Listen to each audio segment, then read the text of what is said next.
quixotic quest for perfection? This is not the end of the fiscal reforms necessary to restore our nation's solvency, but rather the first step. The day after this bill becomes law, we will begin work on the 2026 Budget Act and the next reconciliation bill that will offer the next step toward enacting additional spending reforms. But if we falter in taking this first step, we can't get to the next one. We'll waste the summer squabbling and fuming to the delight of the Democrats and to the despair of the American people. If we succeed, we can then build on that success in the months ahead, adding additional spending reforms, a task that will be made easier by a prosperous and expanding economy and an electorate that can taste the success in their own lives and fortunes. As Lincoln said, it's not can any of us imagine better, but can we all do better? He said, we can't escape history, for we will either nobly save or meanly lose the last best hope of mankind. He said, we must disenthrall ourselves, and then we will save our country. Let's do that today. I yield back. I thank the gentleman and now recognize Mr. Bobby Scott from the mother of all states, Virginia. Thank you. Thank you, Mr. Chairman. I think the gentleman from the Commonwealth of Pennsylvania is telling you that Virginia is the Commonwealth. Thank you. Thank you, Mr. Chairman. It's hard to take my colleagues on the other side of the aisle seriously when they come here and give speech after speech after speech complaining about the deficit and then support this reconciliation plan that increases the deficit. But this should not come as a surprise because every single Democratic presidential administration since Kennedy has left for their Republican successors a better deficit situation than the one they inherited. And every single Republican presidential administration since Nixon's has left a worse deficit situation for the Democrats than the one they inherited, all without exception. So here we go again, a Republican president following a Democratic president.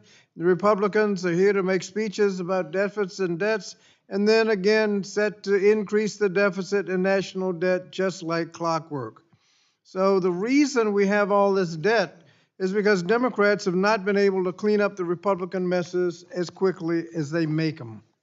This bill not only increases the deficit, it makes working families pay a price.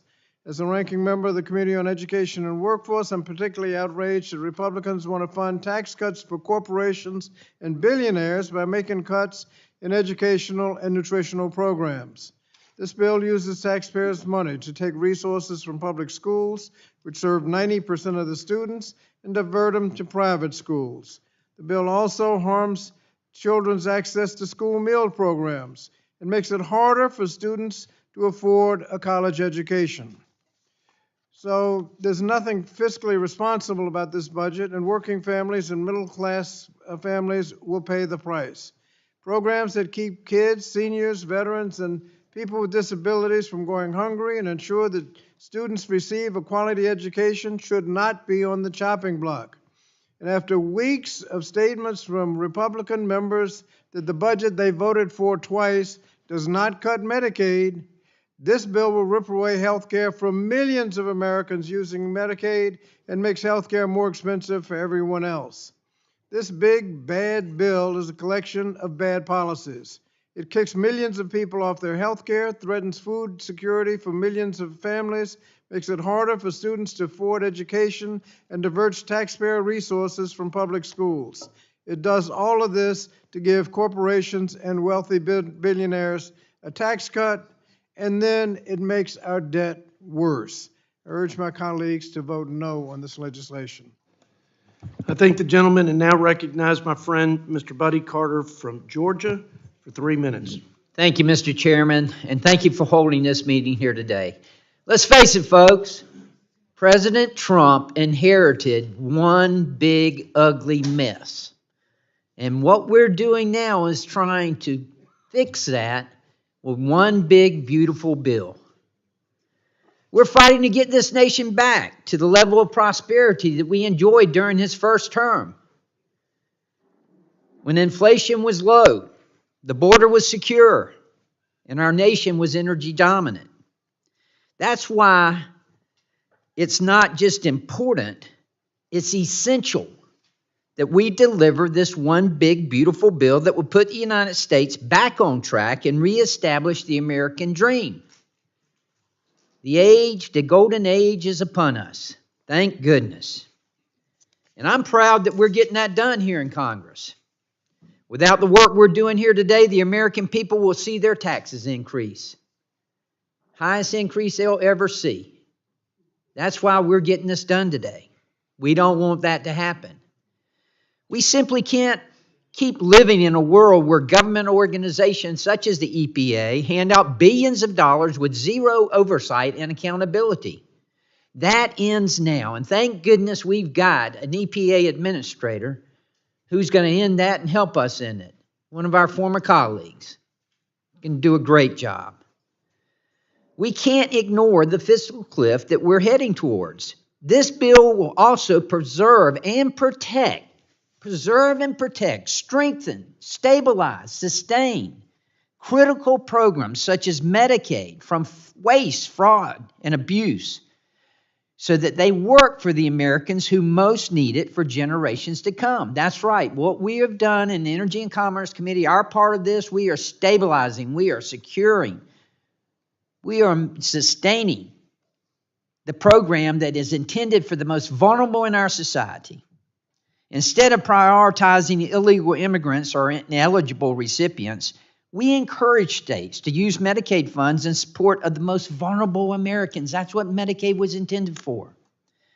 This bill will also help American citizens keep more money in their pockets by removing the tax on tips and overtime. In a time where Biden-era inflation continues to linger, House Republicans are ensuring that hardworking Americans keep more of the paycheck that they rightfully earned.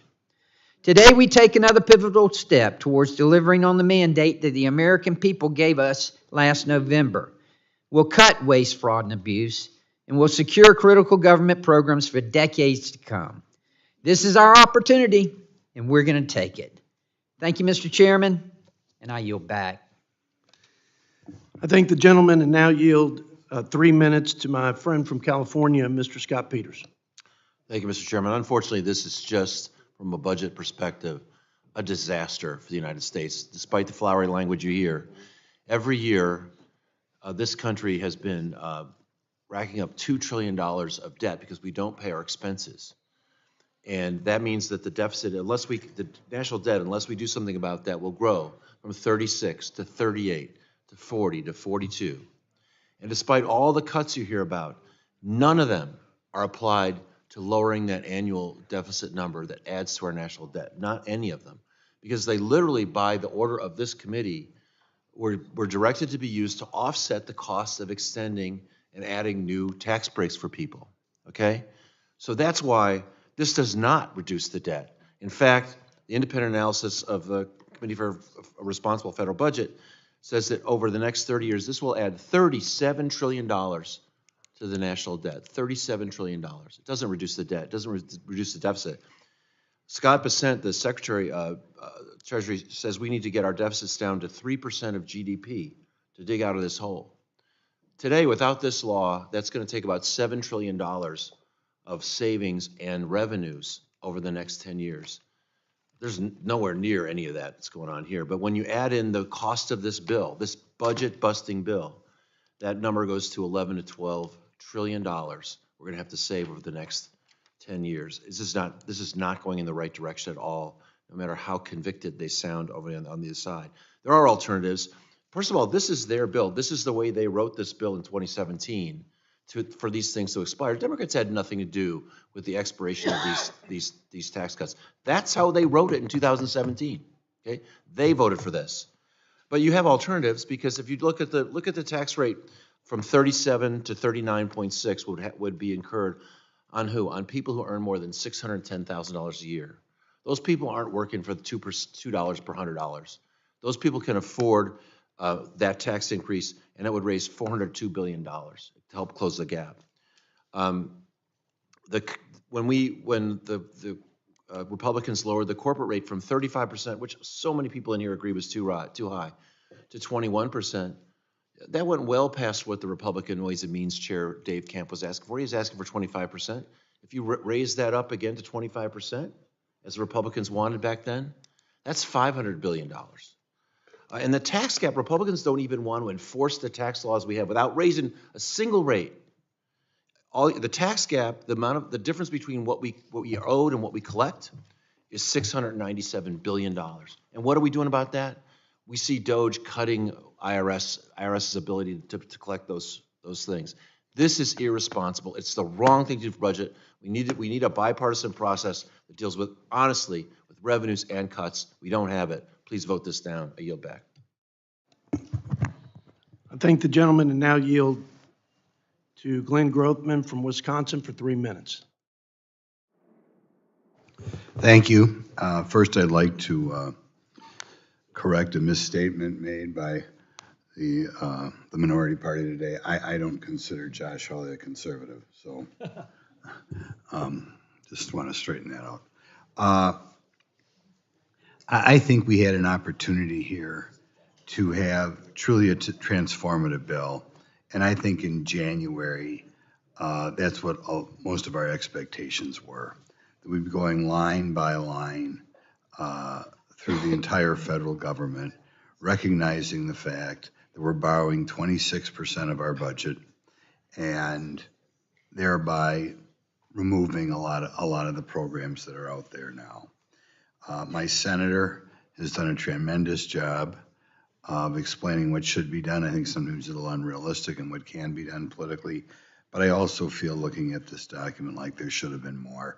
I've talked a lot about the low-income tax credits, the type of things that all the conservative think tanks almost ridicule, but miraculously, we're going to be voting today to increase those tax credits, which means we were not too many people out here. Did not want the wonderful bill that so many of us were expecting in January and February. In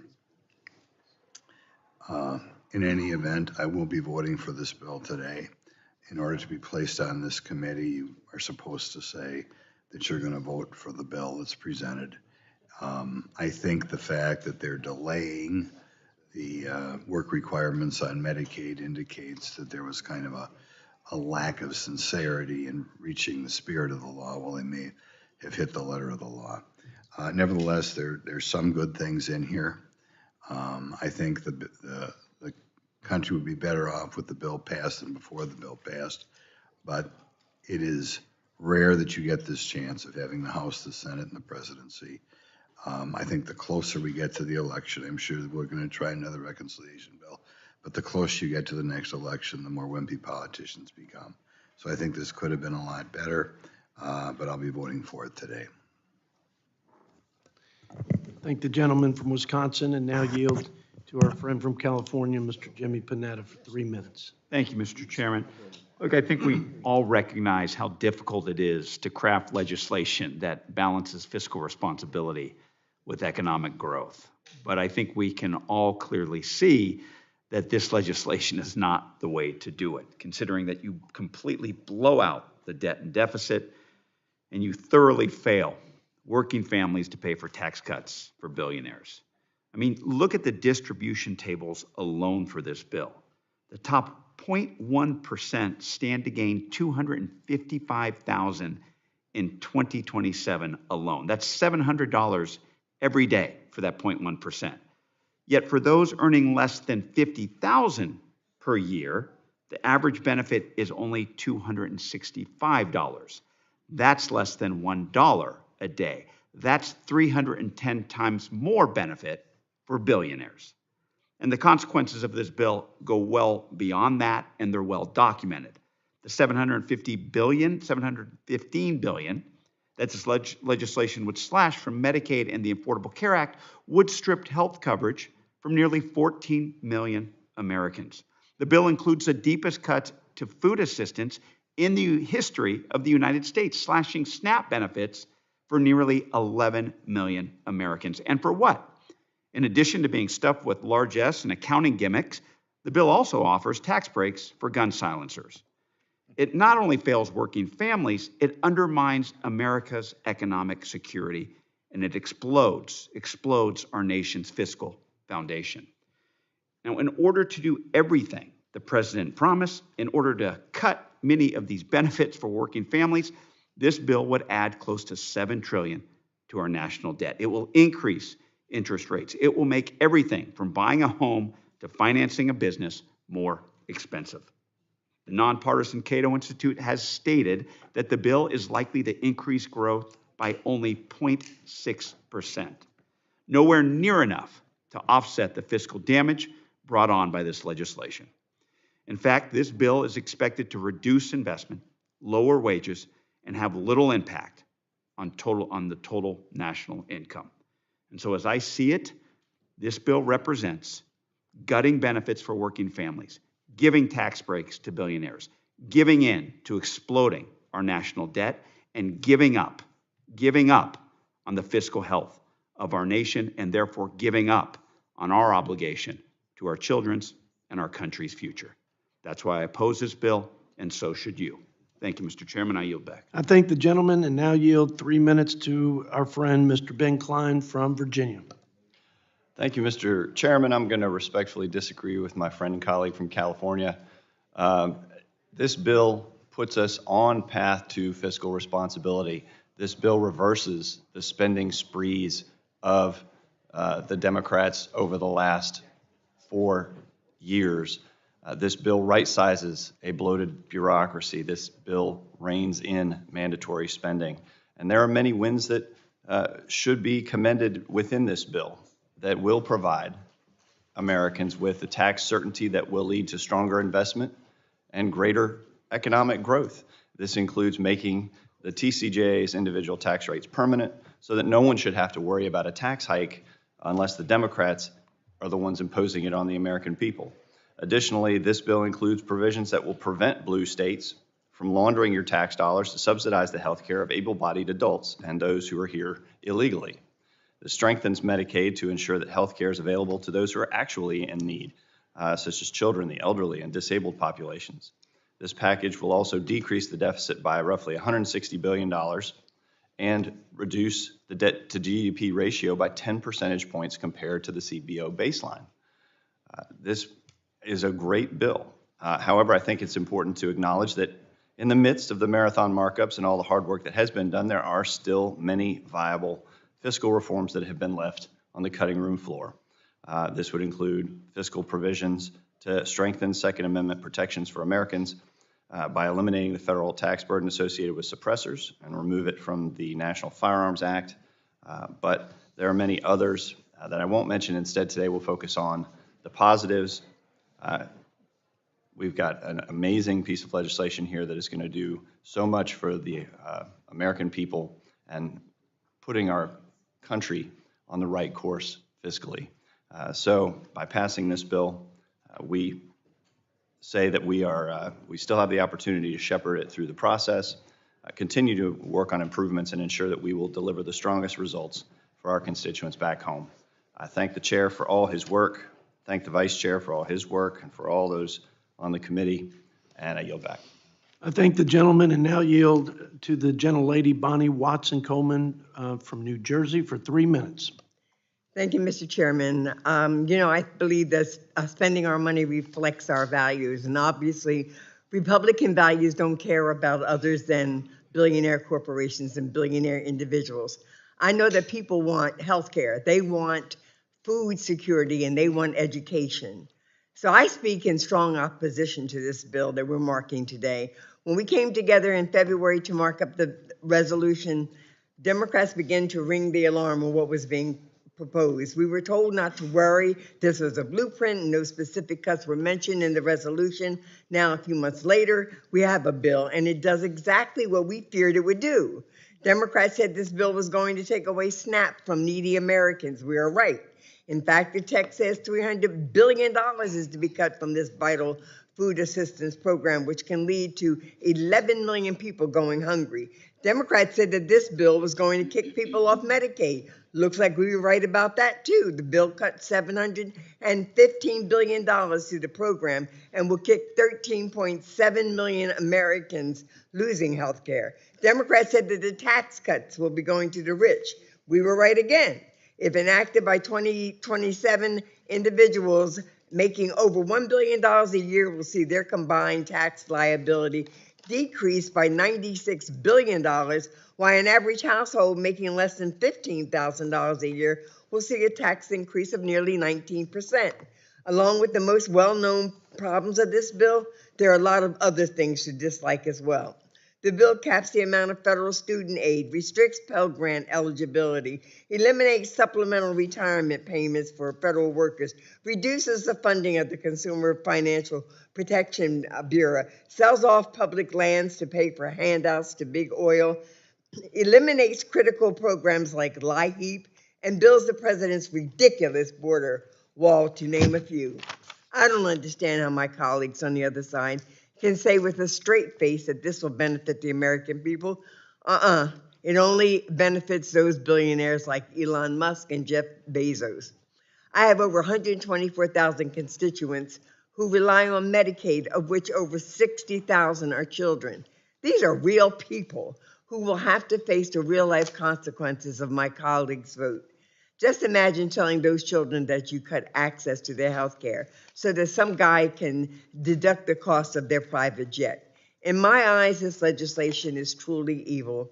I don't see how any of my colleagues in good conscience could vote for this to advance this bill. We must stop it before it can pass out of this committee. So I ask that all of you join me in voting against this monstrous package. Thank you, Mr. Speaker. I yield back. I thank the gentlelady and now yield 3 minutes to my friend from the Hoosier State, Mr. Marlon Stzman. Thank you, Mr. Chairman, and thank you to your leadership on what you've been bringing us to this point. And I've just been working through a couple things here. And you know, I hear the other side saying that these are tax cuts for the billionaires and the rich. Well, if you go to pages around 759, you got no tax on tips. You know how many people we have in our districts that work hard every weekend? It's maybe a part-time job.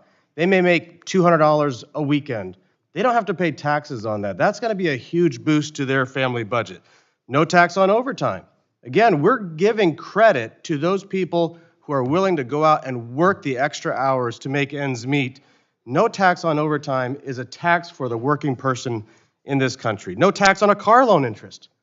I mean, there's a lot of tax cuts for everyday Americans, and the other side just wants to keep talking like it's only for billionaires. I'll guarantee you there's a lot more voters who are everyday Americans than there are billionaires. This isn't, you know, obviously it's not a perfect bill. In fact, some of us on this side would have gone a lot further. We've got concerns about some of the reforms that we didn't make and had the opportunity. But this bill does make significant progress in protecting the life of the unborn. In this bill, no federal dollars will be used to support abortion practices and services at so-called community health providers like Planned Parenthood. The fundamental right to life for the unborn should be protected, and I'm glad to see consensus across the board to have this provision included. Many states, I want to go back to Medicaid, many states use Medicaid, a program that is intended as a way to launder federal funds at their disposal. Federal spending on California's Medicaid program exceeds the entirety of Florida's entire state budget. Think about that. California's Medicaid program is larger than Florida's entire state budget. In 2025, the federal government will spend almost $190 billion on Medicaid just in California and California and New York alone. This is over 32% of total federal government spending on Medicaid. It's out of control. It's ridiculous. So even with this spending, states like California and New York spend far less on vulnerable populations than they do on able-bodied adults and illegal aliens.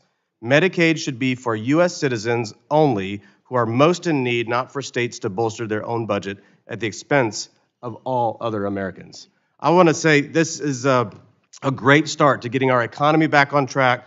Watching President Trump travel around the world, bringing back trillions of dollars of investment to America is going to spur our economy. Letting Americans keep more of their own hard-earned tax dollars is going to make a big difference, and I'm glad to support this bill. I'll yield back. I thank the gentleman and now recognize Ms. Stacy Plaskett from the Virgin Islands for 3 minutes. Thank you, Mr. Chair, and my fellow member of the Ways and Means Committee, which I agree is the greatest committee in the Congress. We have come to the end of a very long week here in Washington, and anyone watching now will likely have watched this week as we work through the night. Starting on Tuesday, Ways and Means Committee spent over 18 hours working through the night and into Wednesday trying to avert the catastrophic impact that this legislation will have. We watched Republicans give away the farm to greedy billionaires, the CEOs and corporations, making permanent tax cuts for the richest and trying to trick the rest of Americans with a set of minuscule measures that are all temporary and only serve to pull the wool over taxpayers' eyes. That overtime tax that they were talking about, temporary. Tips, temporary. Taxes for the wealthy, permanent. Don't be fooled. It's about the wealthy people in this country, not you and me. Our Republican colleagues in the Energy and Commerce Committee tried to rip away health care from Americans that need to pay for their giveaways to big corporations and the rich. Republicans are stealing from the poor and giving to the rich, feeding the king from the people's forest, from their own communities, while cosplaying as Robin Hoods. My colleagues talk about a strong country. We're going to be weaker because of this legislation. You can believe that. And listen, when Democrats were in charge, we instituted so many things that expanded work for all Americans. We increased health care. We guaranteed safe, affordable, high-quality childcare for every worker and family. We supported new energy. We supported growing this economy. Democrats temporarily expanded the child tax credit, giving so many children a chance. And we did this in a manner because we were concerned about the deficit. Listen, I'm concerned with SNAP. I'm concerned with Medicaid, Pell Grants, energy manufacturing. Those are important to me. That represents trillions of dollars that they have cut. But if they're really interested in being fiscally responsible, then don't give such big cuts to the rich. Actually try and balance a budget. Actually try and bring down the deficit. If you want to take away all of those things from the neediest, take away some shit from the rich as well. But you don't want to do that. You want to give them more off of the backs of American people. You're going to cut SNAP by $300 billion. Medicaid, health care for the poorest, $700 billion.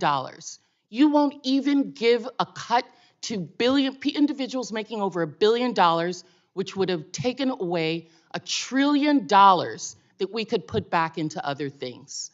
This is about the wealthy. This is not about the American people. I yield back. I thank the gentlelady and now yield 3 minutes to our friend from Utah, Mr. Blake Moore. Thank you, Mr. Chairman, for bringing us together for this important and long-awaited step in the budget reconciliation process, and also appreciate that you scheduled the markup during daylight hours, so I won't go viral again. This process across all authorizing committees, this has been years in the making. I know those of us on the Ways and Means Committee have been working on this, working on the potential for this opportunity for over a year, just dedicated to this one moment right now, and we're excited to be able to deliver real results for all Americans. The reconciliation process is not easy. It's certainly not perfect. Reversing Washington's debt culture has been one of my top priorities since joining Congress, and we have to break the habit of appropriating with rushed deadlines and inefficient processes and rework our process so we can put together strong budgets with input from more members and more committees, and we're getting 11 different committees involved in this one specific thing. I look forward to the day when Congress votes on 100% of the budget every year, rather than just leaving 2/3 of our budget on autopilot. But this is a big step to limiting that future debt growth. We have no other opportunities to address mandatory spending than to do this through the budget reconciliation process. Our members have put in very substantial work, landmark legislation for the history books. This bill unlocks the largest reform to that mandatory spending in history, almost 4 times the record set under Speaker Gingrich in the 90s, at a time when we have the narrowest margins in history. We're also making reforms to programs that have grown so much over the years that there's no other opportunity, no other bill that you can do it under budget reconciliation. And there's obviously still more to do. So thank you again to Speaker Johnson, Chairman Arrington, and other members who have contributed to making this possible today. We're not here to make edits to the committee's work. That's not an option for us procedurally. And I look forward to reporting the bill of our Budget Committee over to the Rules Committee, which will unlock the next step and getting it out of the House of Representatives. Above all, I want to stress to anyone watching at home that this bill is the product of months of deliberation and negotiation. My Budget Committee colleagues and I have voted on these revenue targets 3 times, and each authorizing committee has gone through its respective process to bring us these results today to accept or reject. Our job is to set targets. No one thought they were possible, but today we are spending less than the committees were allowed and saving more than we were instructed to do. This is a huge win. To get out of our debt crisis, we need to undergo this exercise regularly. We cannot think of this as a one and done, even if we truly want to reverse our debt to GDP ratio. I want to thank the leadership of this committee again, and as the reason we've been able to pull together almost $1.6 trillion in savings. It's significant, and I look forward to going through this bill today and urge my colleagues to support it, and I yield back. Some of the Ways and Means Committee members, after you fell asleep the other day, decided to chip in and equip your chair with an electric shocking mechanism so that would not happen on our watch. I hope that is also a bipartisan proposal. With that, to my friend and fellow Texan, Veronica Escobar, for 3 minutes. Thank you, Mr. Chairman. I'd like to address the American people because here we are on the precipice of passing the biggest tax breaks in American history for billionaires, and they are being funded by cutting services and programs to the American people, to hardworking Americans. In fact, this bill represents the biggest cuts to Medicaid and nutrition programs in American history. And Mr. Chairman, I remember when we were here debating the bill at the onset, and nearly every Republican said, oh no, there will be no cuts to Medicaid. That's not what we're doing. But we know for a fact, and we stated that that's what was going to happen. And in fact, that's why many of my Republican colleagues are afraid to face their own constituents at town halls, because the American people know that they can see through this smoke and mirrors. And in fact, Republicans are still saying that this bill only impacts able-bodied Americans who refuse to work. Nope, not true. And you don't have to take my word for it. Let me read you what a Republican has said.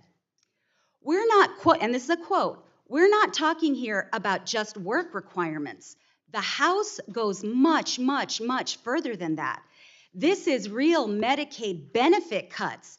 I can't support that. No Republican should support that. We're the party of the working class, and we need to act like it, end quote.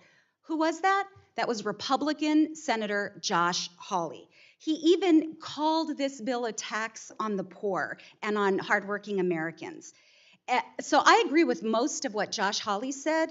I would disagree that Republicans are the party of the working class.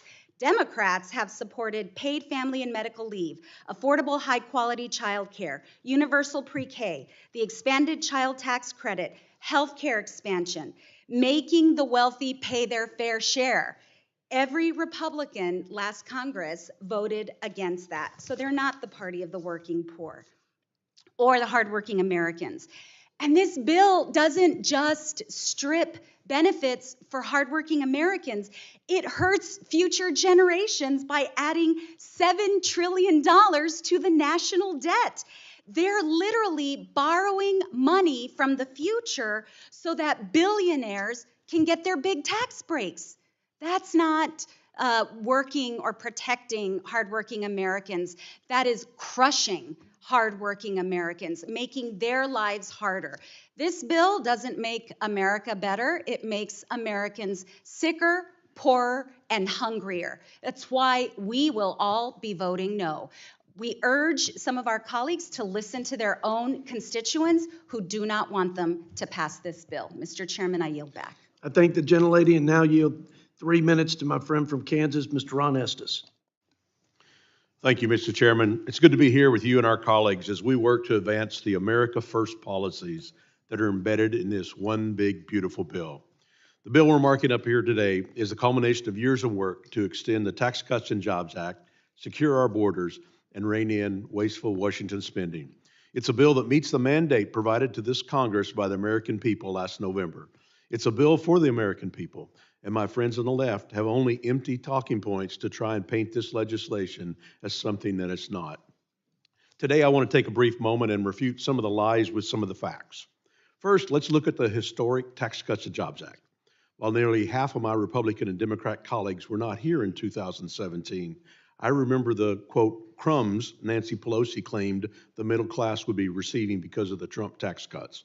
The reality is those crumbs were really thousands of dollars in lower taxes, increased wages, and stronger economic opportunities for Americans at all economic levels.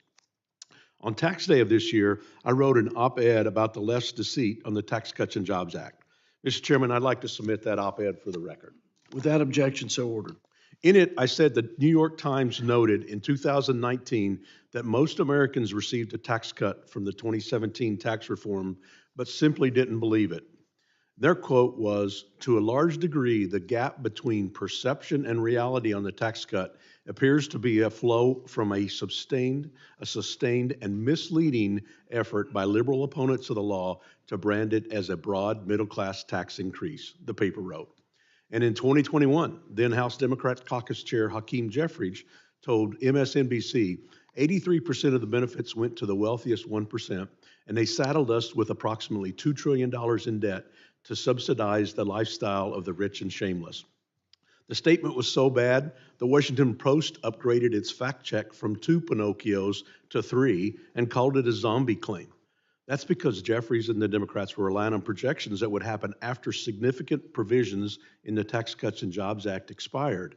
The same provisions Republicans are trying to save today and Democrats are trying to stop. In the op-ed, I went on to say the flow of misinformation has convinced the broad swath of Americans that they didn't receive a tax cut, which they did, and the same cast of deceivers is trying to dupe Americans by promoting the extension of the law as a tax giveaway for millionaires and billionaires, which it isn't. The Joint Committee on Taxation said Americans making between $30,000 and $80,000 would pay 15% less in taxes in 2027 under our bill, a nearly double higher percentage than those making over $1 million. Nevertheless, we're already seeing success in our physical and financial security. This week, we learned the annual inflation rate is the lowest it's been since Joe Biden first took office more than 4 years ago. Let me be clear, prices are too high, and the impact of inflation is still hurting Americans and hurting Kansans, but we finally turned the page.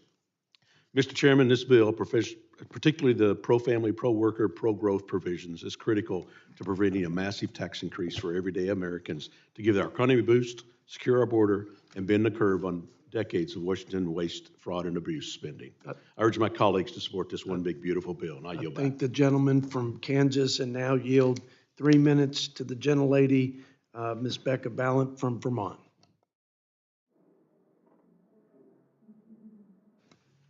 How could I miss Ms. Ilhan Omar from Minnesota? I apologize, an oversight, I assure you. I've been hoping you'd be moving over here and taking the ranking member spot at some point in this hearing. I think everyone agrees with that. Ms. Omar, you have 3 minutes. Thank you, Mr. Chairman, and I think we're all happy with our ranking member on this side of the aisle. We hear the Republicans talk about big, beautiful bill. I think this is a big, ugly bill. Let's call it what it is. It is the largest transfer of wealth from the poor to the rich in U.S. history. This reconciliation package proposes devastating cuts to Medicaid and SNAP. My Republican colleagues will tell you that they are just going after waste, fraud, and abuse, but let's be clear. The only way to slash this much safety net spending is by making it harder for people to survive. Their changes will kick millions of Americans off their health care and nutrition assistance. That means more untreated illnesses, more hungry children, more preventable deaths. This isn't just line items in the budget. There are people's lives, the sacrifice of human dignity and of life itself. And for what? So that your billionaire friends can get nearly $300,000 in tax cuts? So we can expand tax breaks for corporations, hedge funds, and wealthy heirs? And that's not all. This bill includes plenty of other harmful giveaways, like new mining leases on public land, including the Boundary Waters in Minnesota. More than double the funding of ICE as it disappears innocent people, and more money to line the pockets of military contractors. And this whole proposal is held together by gimmicks designed to hide the real cost of showering the rich with permanent tax breaks. I say permanent tax breaks because the tax breaks that you have for working people in America are not permanent. Some of the most harmful provisions, like work requirements, don't even kick in until Trump leaves office because you do not want the political package that comes with that, which is why you've been hiding from your constituents. This is not a serious budget. This is a green light for authoritarianism, for inequality to run rampant. It is a police state budget wrapped in billionaire tax cuts. And we have to be real with the American people. The breaks that they are telling you that you're going to have are not going to exist. If you make less than $50,000, you're going to get $1 tax break a day. If you are a billionaire, you are getting $700 tax break every day. That is not a bill that cares about the working people. It is not an America First legislation. It is the billionaire first legislation, and we should all vote against it. I thank the gentlelady and now yield to our friend from the Tar Heel State, Mr. Chuck Edwards, for 3 minutes.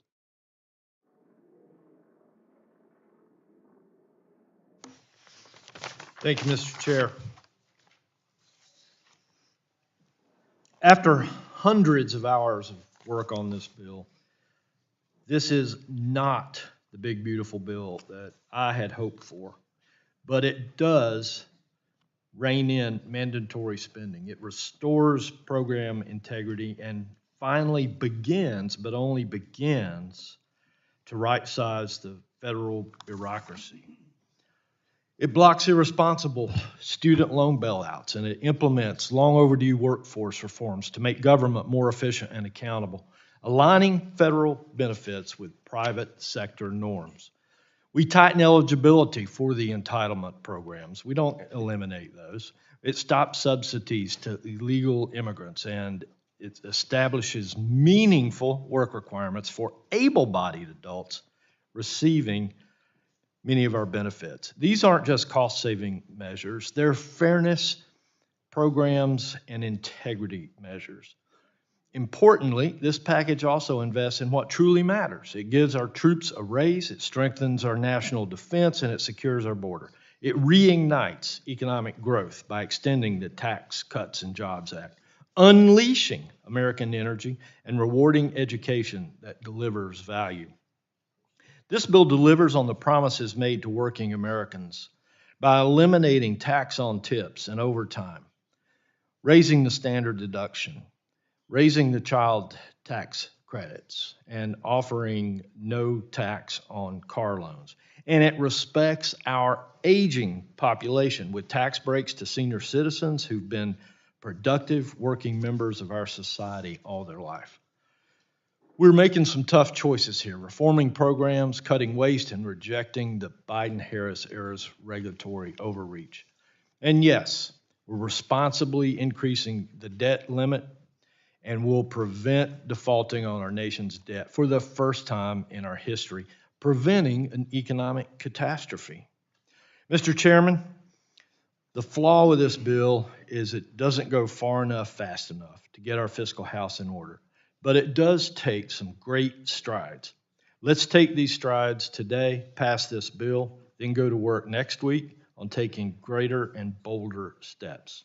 Thank you, and I yield back. I thank the gentleman, and I associate myself with his remarks on more is still to be done, but it is a step in the right direction. Thank you, Mr. Chuck Edwards. Ms. Becca Balon, we recognize you for 3 minutes, the gentlelady from Vermont. Thank you, Mr. Chair. A budget is a reflection of our values, our priorities, what we view as the most important, but also who we view as the most important. And this Republican reconciliation package is cruel. It makes steep cuts to Medicaid. Millions and millions of people will lose their health care because of these cuts. Rural hospitals across this country will close because they're not going to be able to keep their margin. Medicaid is that margin. Now, my Republican colleagues had voted twice on the previous budget, and they made steep cuts to Medicaid, and they said over and over and over again, we are not cutting Medicaid. And yet here we are. And my Republican colleagues are making cuts to Medicaid. And millions of people are going to lose their health care. That is the reality of it. But it's not just a cruel budget, it's also a very cynical one. And why do I use the word cynical? Because these cuts to Medicaid and to food assistance programs are being made to pay for massive tax breaks for the very wealthy. It's food and health care versus giving more money to people who don't need Medicaid, who don't need food assistance. So yes, I think it's cruel and I think it's cynical. And get this, despite being lectured repeatedly by Republican members of this committee about our country's deficit, this bill actually adds trillions of dollars to the deficit. I'm serious, I'm not making this up. Trillions of dollars to the deficit being added. So people will lose health care, kids and the veterans will go hungry, rural hospitals face closures, and yet the very rich will get even richer at the expense of our children and grandchildren who will shoulder the burden of that additional debt. Americans overwhelmingly do not want these cuts to Medicaid and to food programs. 81% say no. And when they see the full impact, when they realize what is being done in their name, they will be outraged because it is a betrayal. Absolutely. Americans can't pay their rent right now. Grocery prices are too high. Prescription drug prices are too high. Costs are going to continue to get higher because of Trump's stupid tariff game. This is Trump's economy, and it's rigged against working people. This budget is not for working people. It's not for the middle class. It's not for those folks who we all have in our districts living paycheck to paycheck. It's not for rural communities where health outcomes are the worst. Our constituents are struggling, and we're supposed to be their voices in this committee. Let's not add to the struggles of people back home. Our constituents deserve so much better than this. And Americans are fed up with the way that they are being treated. I yield back. I thank the gentlelady and, now yield 3 minutes to our friend from North Carolina, Mr. Addison McDow.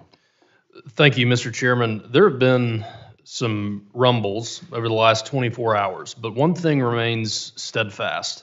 At the end of the day, Republicans will deliver on the mandate we were given by the American people and put forth one big, beautiful bill. We are already seeing a different country under President Trump. Border crossings are down 90%. Inflation is at its lowest rate since 2021, with egg prices down 10% in the last month and gas prices down 12% from last year. The bill before us today includes many provisions that will double down on President Trump's agenda of peace and prosperity. If all one did was follow the mainstream press, it would be easy to get distracted by the debate over various provisions. This morning, I want to remind my Democrat colleagues what this legislation is really about. This is about providing tax relief to millions of our constituents and preventing one of the largest tax hikes in American history. It makes historic investment in our country's border security. If you don't believe me, or if you scoff at that notion, then I ask you to learn about how many families, like mine, have lost a loved one to fentanyl smuggled across our southern border. And this is also about fairness. No more illegal immigrants getting free health care paid for by my constituents. That's wrong, and everyone here knows that. While I know there will likely be updates to this legislation as it continues through the process, the main components will not change. Let's provide tax relief for people who need it. This is a big, beautiful bill, but also the course correction that we need. Let's make a generational investment in our border security. Let's unleash American energy like we did during President Trump's first term. And let's prioritize taxpayers over illegals. Mr. Chairman, I am proud to support moving this big, beautiful bill through the process, and I urge my colleagues to do the same. I yield back. I thank the gentleman and yield 3 minutes to the gentlelady, Ms. Marcy Kaptur from Ohio.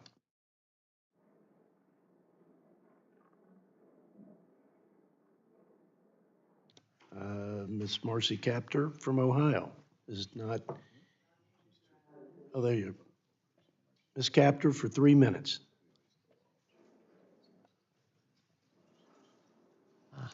Thank you, Mr. Chairman. Budgets are about American values. This one is cruel, lopsided, and dangerous. Bottom line, it is a bonanza for billionaires. Let's admit it. It will add $7 trillion to our national debt. That means over $40 trillion. We're not saving any money here, folks. And that trillion will largely benefit billionaires. And from where does this budget take the money? Let's begin with the most glaring danger.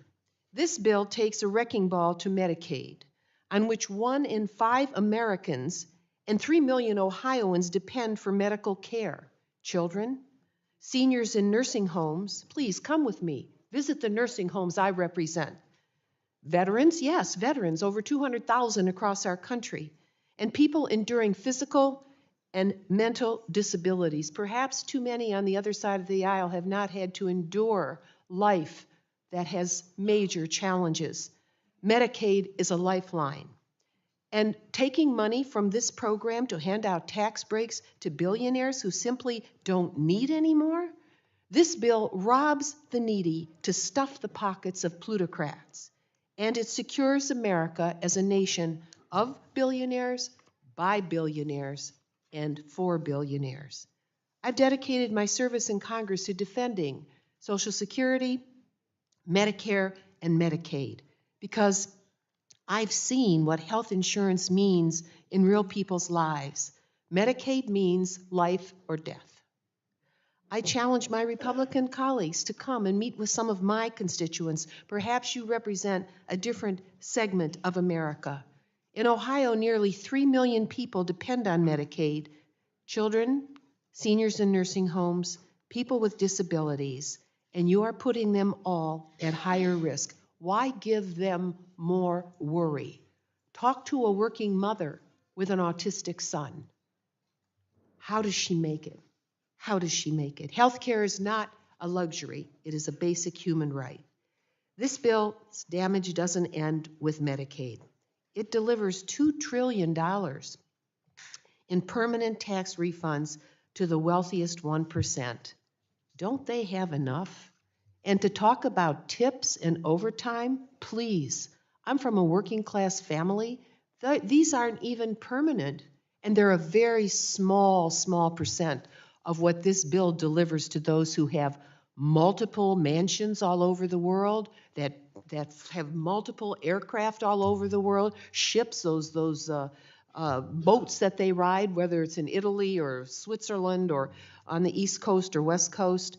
A truck driver, by contrast, who's earning maybe $80,000 a year, probably gets about $1,760 from this.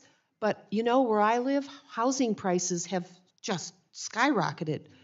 Childcare is unaffordable. Food prices in my area aren't going down, they're going up. And so due to those tariffs, which now impact the northern part of our country very heavily, because our largest trading partner is Canada, this proposal won't do anything to help the large number of people that I represent who make under $30,000 a year and depend on programs like Medicaid. In terms of food, let me just say with SNAP, what a travesty this is to cut those benefits to people. Food has become extremely expensive, and right now in the district The gentlelady will wrap represent- up her remarks. You're a minute over, so I'm trying to move this along. So Oh, if you, thank you, sir. That's Let okay. me just say that on the food front, we already lack protein in the boxes that go to seniors. We can't balance the budget on the backs of those who are the least among us. Please reject this proposal and protect all of Americans, not just the top 1%. Thank you, and I yield back. Ohio, and yield 3 minutes to Mr. Moore from the state of North Carolina. Thank you, Mr. Chairman. In November, the people made their voices heard. They were fed up with the status quo in Washington and demanded real change, and they expect us to deliver on it. They gave Congress a clear mandate to rein in out-of-control spending, to streamline the bloated bureaucracy, and to deal with our national debt. This bill will tackle the $36.4 trillion national debt. It's finally a step in the direction of doing that. And that's exactly what we're doing on this budget. President Trump's one big, beautiful bill puts an end to the waste of hard-earned taxpayer dollars, extends the pro-growth policies that will fuel American prosperity, and this process works. It will work here just like it's done in my home state and many other states. We know that the hardworking folks of this country are counting us to deliver on this. At the end of the day, this budget will achieve $4.2 trillion in savings. That is huge. For decades, Washington has simply not even focused on trying to save money. This bill finally does that.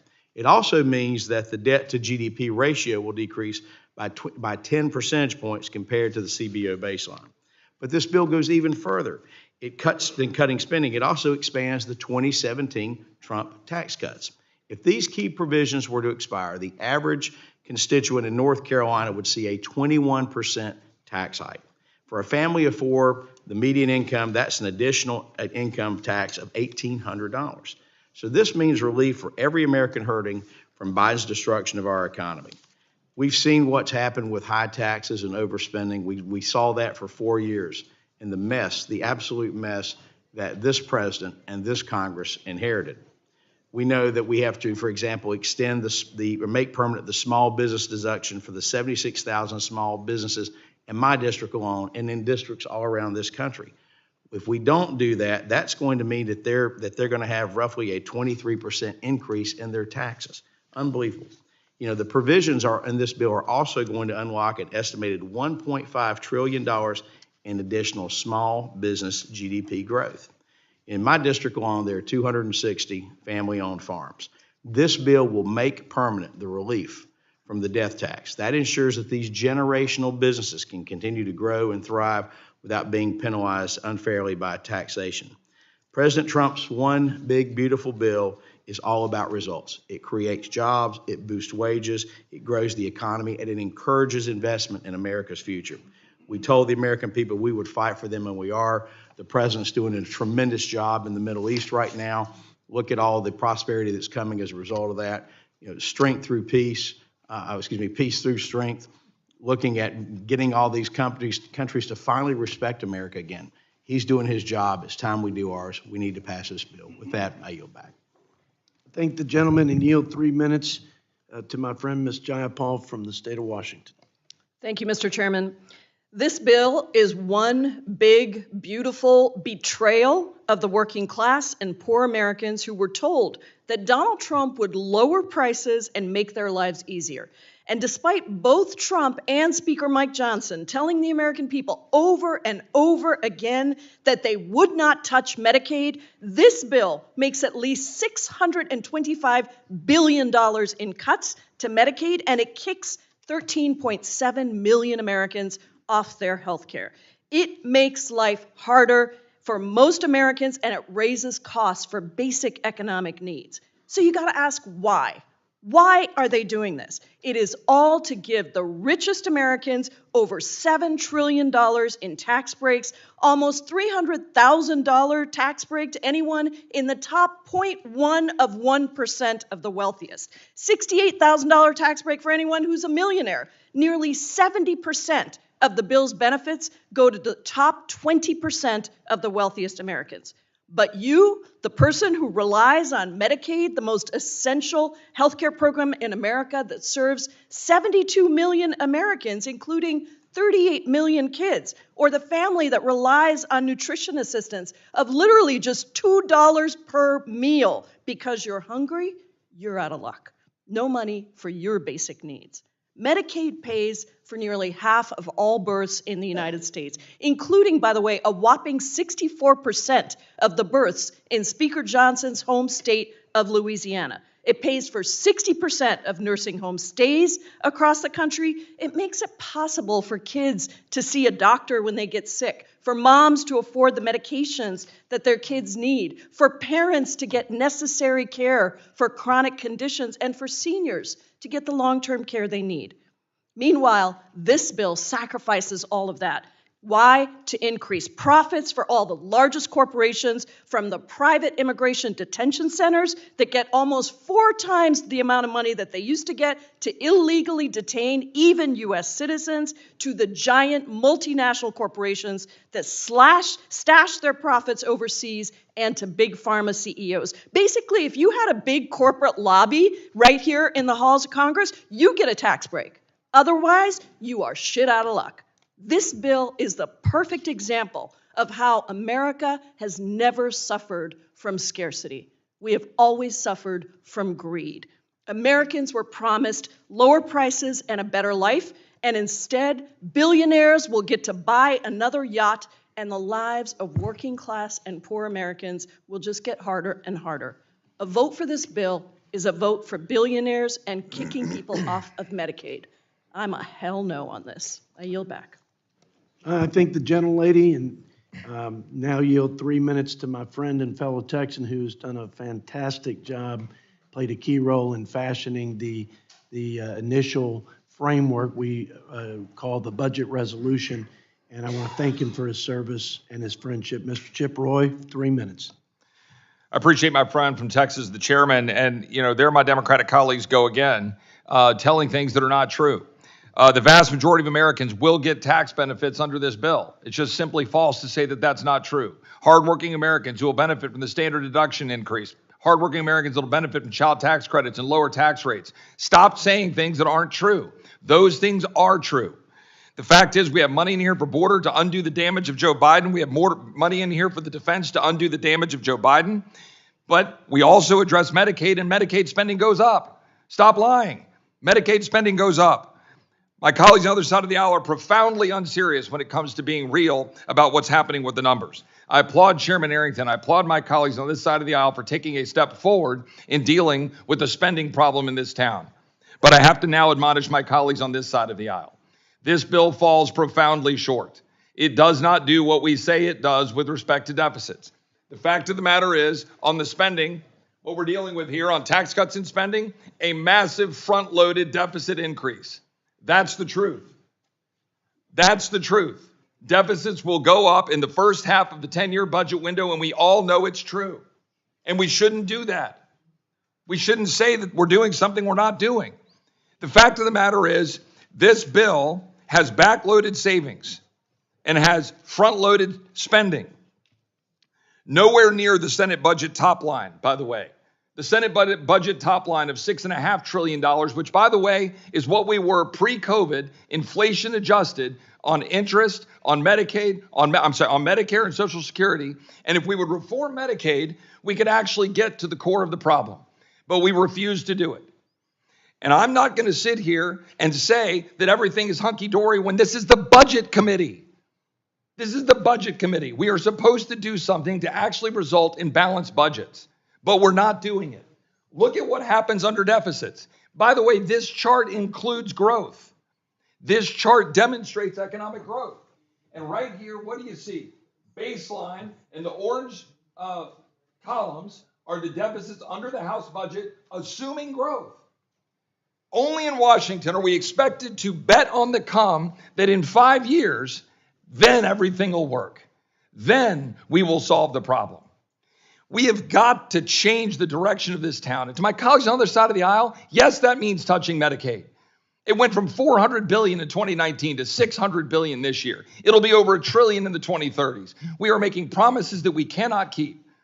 We do need to reform it. We need to stop giving 7 times as much money to the able-bodied over the vulnerable. Why are we sticking it to the vulnerable population, the disabled and the sick, to give money to single able-bodied male adults? We shouldn't do that. We should reform it. But guess what? That message needs to be delivered to my colleagues on this side of the aisle too.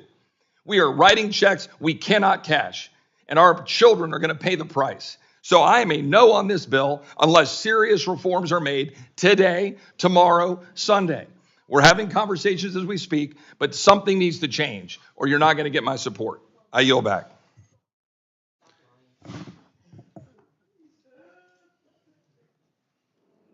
We've done a pretty good job of conducting ourselves professionally. So if you got sidebar comments, either side, use your 3 minutes to sound off, okay? Mr. Chair, we're not allowed to use the word lying about one another either. So that decorum should go both ways. Well, I'd encourage people not to say that. Everybody's got to be responsible for the things that they say in this committee. But I also associate myself with Mr. Chip Roy. A whole lot of work is still left undone, and I look forward to joining him and making sure that we strengthen many of these spending reform measures before the ink dries. But with that, I recognize Ms. Judy Chu from California for 3 minutes. Mr. Chair, there are millions of Americans today who live in fear that the benefits and resources they rely on today will be gone tomorrow.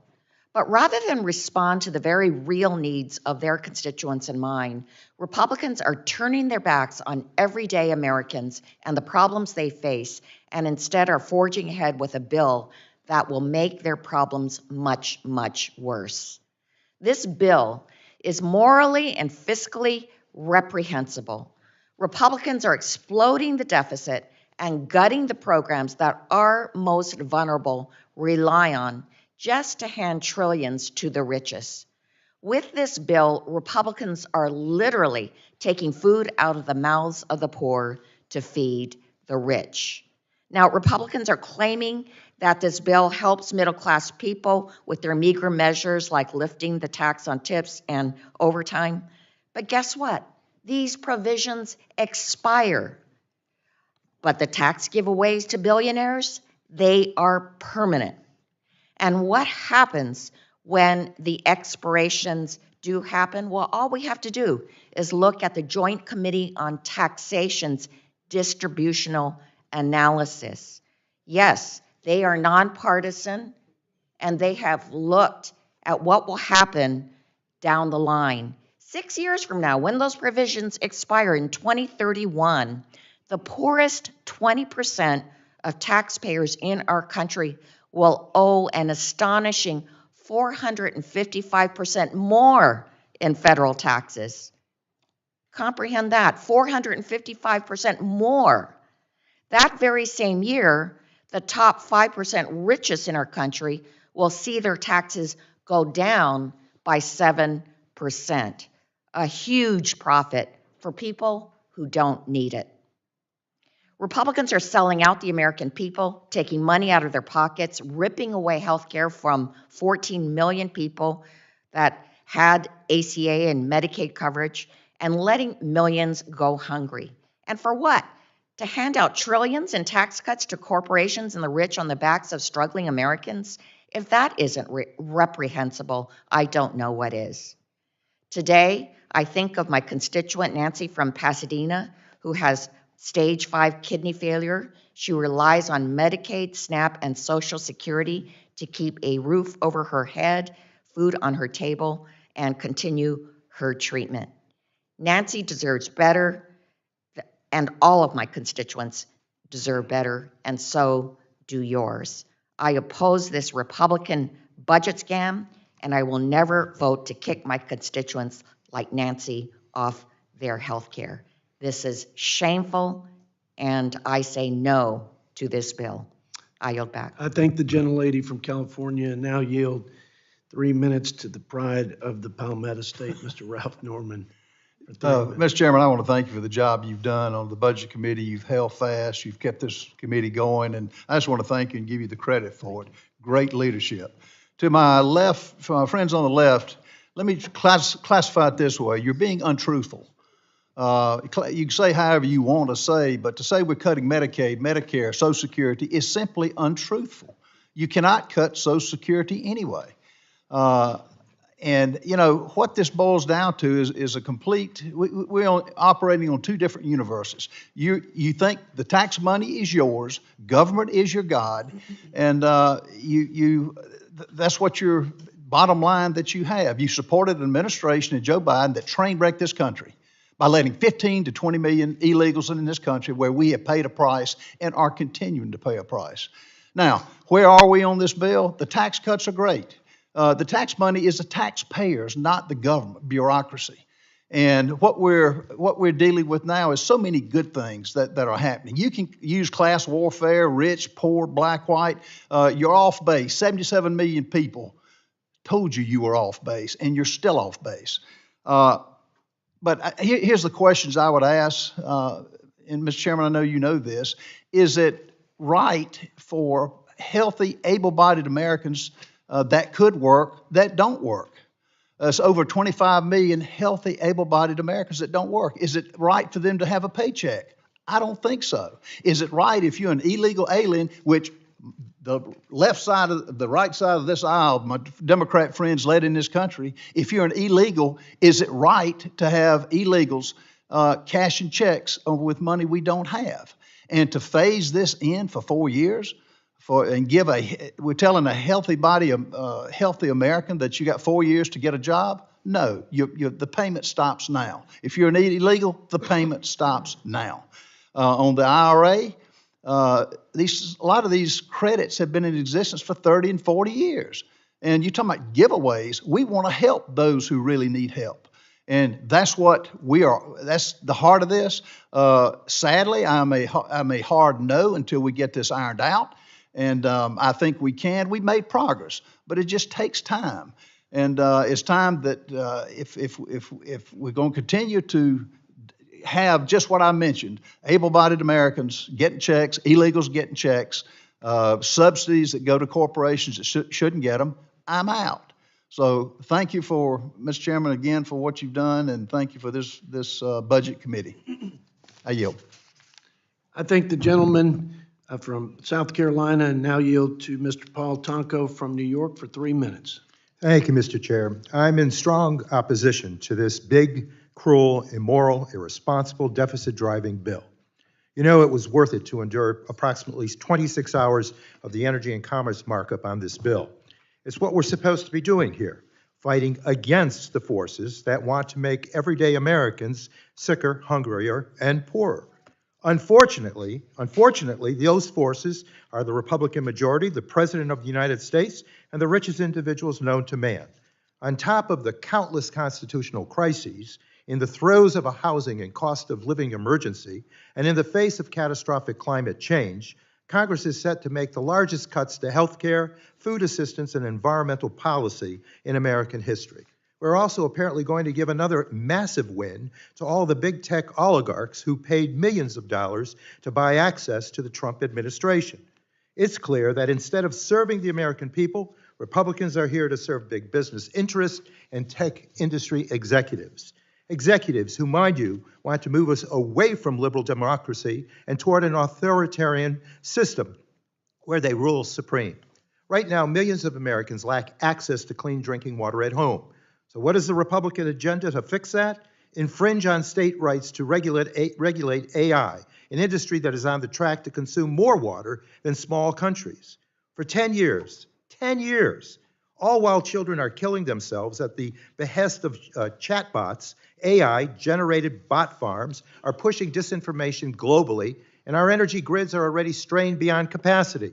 And this AI gift is not even budgetary, as my colleagues on Energy and Commerce successfully put on the record. There are too many things wrong with this bill. 13.7 million Americans will have their health care ripped away. Kids, seniors, veterans, and people with disabilities will go hungry. Communities relying on IRA energy tax credits to create a clean, independent future will be left abandoned while big oil and gas make out like bandits. It's an unprecedented transfer of wealth from the American working class to the richest and most powerful people on the planet. Families in my district and across our country are hurting. And you don't fix the cost of living crisis by punishing the people already bearing the brunt. One thing's for certain, Mr. Chair, I will not stop fighting for my constituents and all of the Americans whose lives will be destroyed by this monstrosity of a bill. And with that, I yield back. I thank the gentleman from New York and now yield 3 minutes to my friend from Oklahoma, Mr. Josh Burkeen is not here. Okay. Okay. Josh, you ready to go? Okay. Mr. Andrew Clyde from the state of Georgia for 3 minutes. Andrew Clyde, not, y'all quit whispering people's names in my ears who aren't in the chamber, if you would, so I don't look like I don't know what the hell's going on in my committee. Golly. Yeah, you're in Andrew's. Hi, Mom. Is that a habit? Proud day for my mama. Okay. Who wants to go over there on this side? Josh Burkeen. I'm happy to take from the North time Texas. on their behalf and correct some of the things that we've I'm going to heard. start yielding y'all's time to the Democrats. Y'all do this to me again. No. Yeah. I accept. Being the most popular Republican chair for Democrats is not will not bode well for my future. Mr. Josh Burkeen from Oklahoma, you have 3 minutes. Thank you, Mr. Chairman. Look, apart from being someone that represents Christ in the way that I operate in this building and being a good husband and a great father to my children, something stands out to me more so than anything else in the way that I conduct my life. It is to be a person of truth. And I think as some of us are having real consternations this morning because of feeling like that there is truth on both sides, that we had a blueprint, but there's also truth in the fact that $50 billion was added that is not a part of the blueprint. And so was the instructions fully met? It's truth that that element is lacking, and that has to be reconciled, not in truth with what the blueprint laid out. The second part, to be a person of truth, has to be the scores.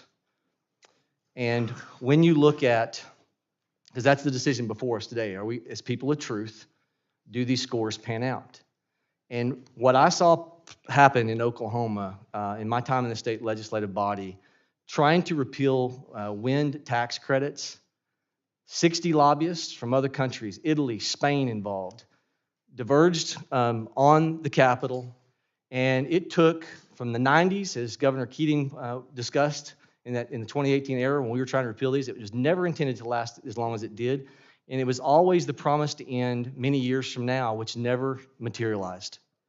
And so when we've got a measure that says start date for ending is 4 years from now, and we also have elements of this as it currently stands that says you can enter a project in 2031 as a wind production entity and still be receiving taxpayer subsidies by 2040, to be a person of truth, I know what's going to happen.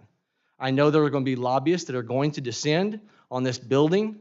We'll get the savings up front. And years from now, when President Trump, who rightfully so is a champion for ending, as he calls it, the Green New Scam, is no longer in office, this is designed, I'm sorry, but I think it's purposely designed. And I'm not challenging anybody's character. I am grateful to a speaker. I am grateful to a chairman of this committee. I am grateful to a leader that's engaging with us right now to try to figure this stuff out, to get to the truth. But I just want for my committee members to know my consternation, because as Patrick Henry once said, I have but one lamp by which my feet are guided. It's the lamp of experience. I know no other way to foretell the future than by the past.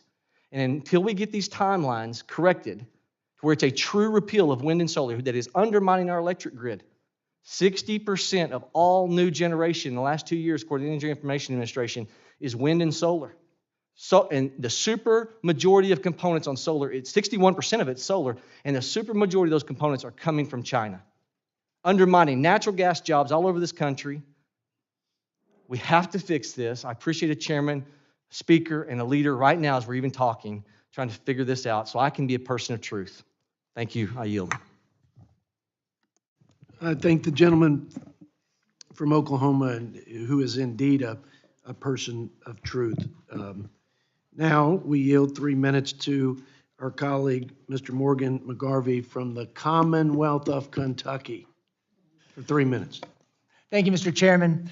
As the old saying goes, you're entitled to your own opinions, but not your own facts. My colleagues across the aisle pretend this bill does not drive up our national debt, but even Thomas Massie, Josh Hawley, conservative think tanks, and now Representative Roy admit the obvious truth. This budget drives up our national debt by trillions. Also, Donald Trump's billionaire donor buddies pay less and less in taxes. I strongly oppose this Republican tax plan, not just because it's bad budgetary policy, and it is bad policy, but because at every turn, Republicans have chosen debt over decency and cruelty over compassion. They've chosen to make those on the margins, our children, our seniors, and those who have the least, poorer, sicker, and hungrier. It's immoral. Their tax plan further increases wealth inequity. Under this plan, families in Kentucky who earn $24,000 a year will get a $70 tax break, enough for a tank of gas or two. But a family in the richest 0.1% gets a $255,000 tax break, enough for a new Lamborghini. And it keeps getting better for the richest of the rich. Republicans make the tax cuts for billionaires permanent. But get this, the tax cuts for working families temporary, ensuring that in 2029, taxes will actually go up for those who work for a living. And in the same bill that exempts gun accessories from taxes, Republicans make Medicaid patients pay a sick tax every time they go to the doctor. That's assuming they still have their Medicaid, because the Republican plan will strangle Kentuckians in so much red tape that 640,000 adults in the Commonwealth will be at risk of losing their health care. And it's not just taking you off your Medicaid. If you live in Kentucky and you get your family's health insurance through Connect, Republicans are raising your premiums by an average of $700 a year. A budget is a statement of morals. And Republicans have made their morals clear. They care more about driving you and our country into debt to give Donald Trump's donors permanent tax breaks. To pay for it, kids in Kentucky will go hungry. Nursing homes and hospitals will close, and millions of Americans will be kicked off their health insurance. It's wrong. I'm voting no, and I implore my colleagues to do the same. Mr. Chairman, I yield back. I thank the gentleman from Kentucky, and now yield 3 minutes to my friend from Georgia, Mr. Andrew Klein. 3 minutes. Thank you, Mr. Chairman. House Republicans have a once-in-a-decade opportunity to deliver real conservative change in Washington. This Congress has laid out bold priorities for President Trump's one big, beautiful bill, including tax relief for working families and small businesses, major investments in border security, strengthening our military, unleashing American energy, reforming federal health programs to protect the most vulnerable, and restoring Second Amendment rights. We're also committed to ensuring the final package is fiscally responsible, right-sizing government, and putting our fiscal future back on track. Unfortunately, the current version falls short of these goals and fails to deliver the transformative change that Americans were promised. Substantive improvements are needed, and I look forward to working with this committee and our House Republican Conference to make sure we deliver. As an ardent Second Amendment defender, I've always promised to defend my constituents' Second Amendment rights. Today, excise taxes, specifically transfer and making taxes, are imposed on every firearm regulated under the National Firearms Act of 1934. As Chief Justice John Marshall warned in 1819, the power to tax involves the power to destroy, and he was absolutely right. These taxes have enabled unconstitutional regulation and registration under the National Firearms Act, exemplified by the Biden administration's dangerous pistol brace rule, which turned millions of law-abiding gun owners, many of them veterans, into felons overnight. The House now has a historic opportunity to repeal the burdensome taxation, registration, and regulation of short-barreled firearms, both rifles and shotguns, and suppressors under the National Firearms Act. The American people are watching. It is time to deliver. Additionally, House Republicans must put Medicaid on a sustainable path by refocusing the program on the truly vulnerable: single mothers, pregnant women, disabled Americans, children, and the elderly. Yet taxpayers in non-expansion states, like my constituents in Northeast Georgia, are unfairly footing the bill for excessive Medicaid spending in blue states. Currently, the federal government matches $1.33 for every $1 that states spend for these core vulnerable populations. But under Obamacare's Medicaid expansion, the federal government pays $9 for every $1 spent on largely able-bodied, working-aged adults that simply will not work. That's unacceptable. It's time Republicans prioritize Medicaid for the vulnerable over the able-bodied. Unfortunately, the current reconciliation package fails to reverse this misguided funding scheme that undermines care for the most vulnerable, the very people Medicaid was originally intended to help. For these reasons, I am unable to support this package in its current form, but I look forward to strengthening this bill to ensure that it does pass, so that we fulfill all of our America First promises to the American people. Thank you, and I yield back. I thank the gentleman from Georgia and now yield 3 minutes to our friend Mr. Amo from Rhode Island. Thank you, Mr. Chair.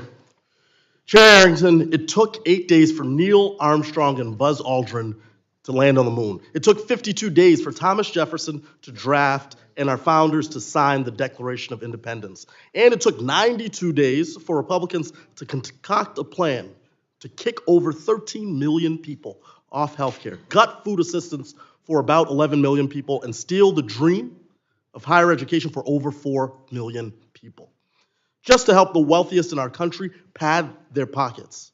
When Republicans started this process in February, I said the budgets are a reflection of values. We were told, wait and see. And now the world can see those cruel values on full display. In this very room, Republicans claimed that they are fighting to strengthen Medicaid and don't have to touch a dime of the program's benefits. But it guts Medicaid as we know it and will lead to hospital and nursing home closures. This budget also takes food off the plates of hungry families. Majority Whip Emmer claimed this bill closes loopholes within SNAP.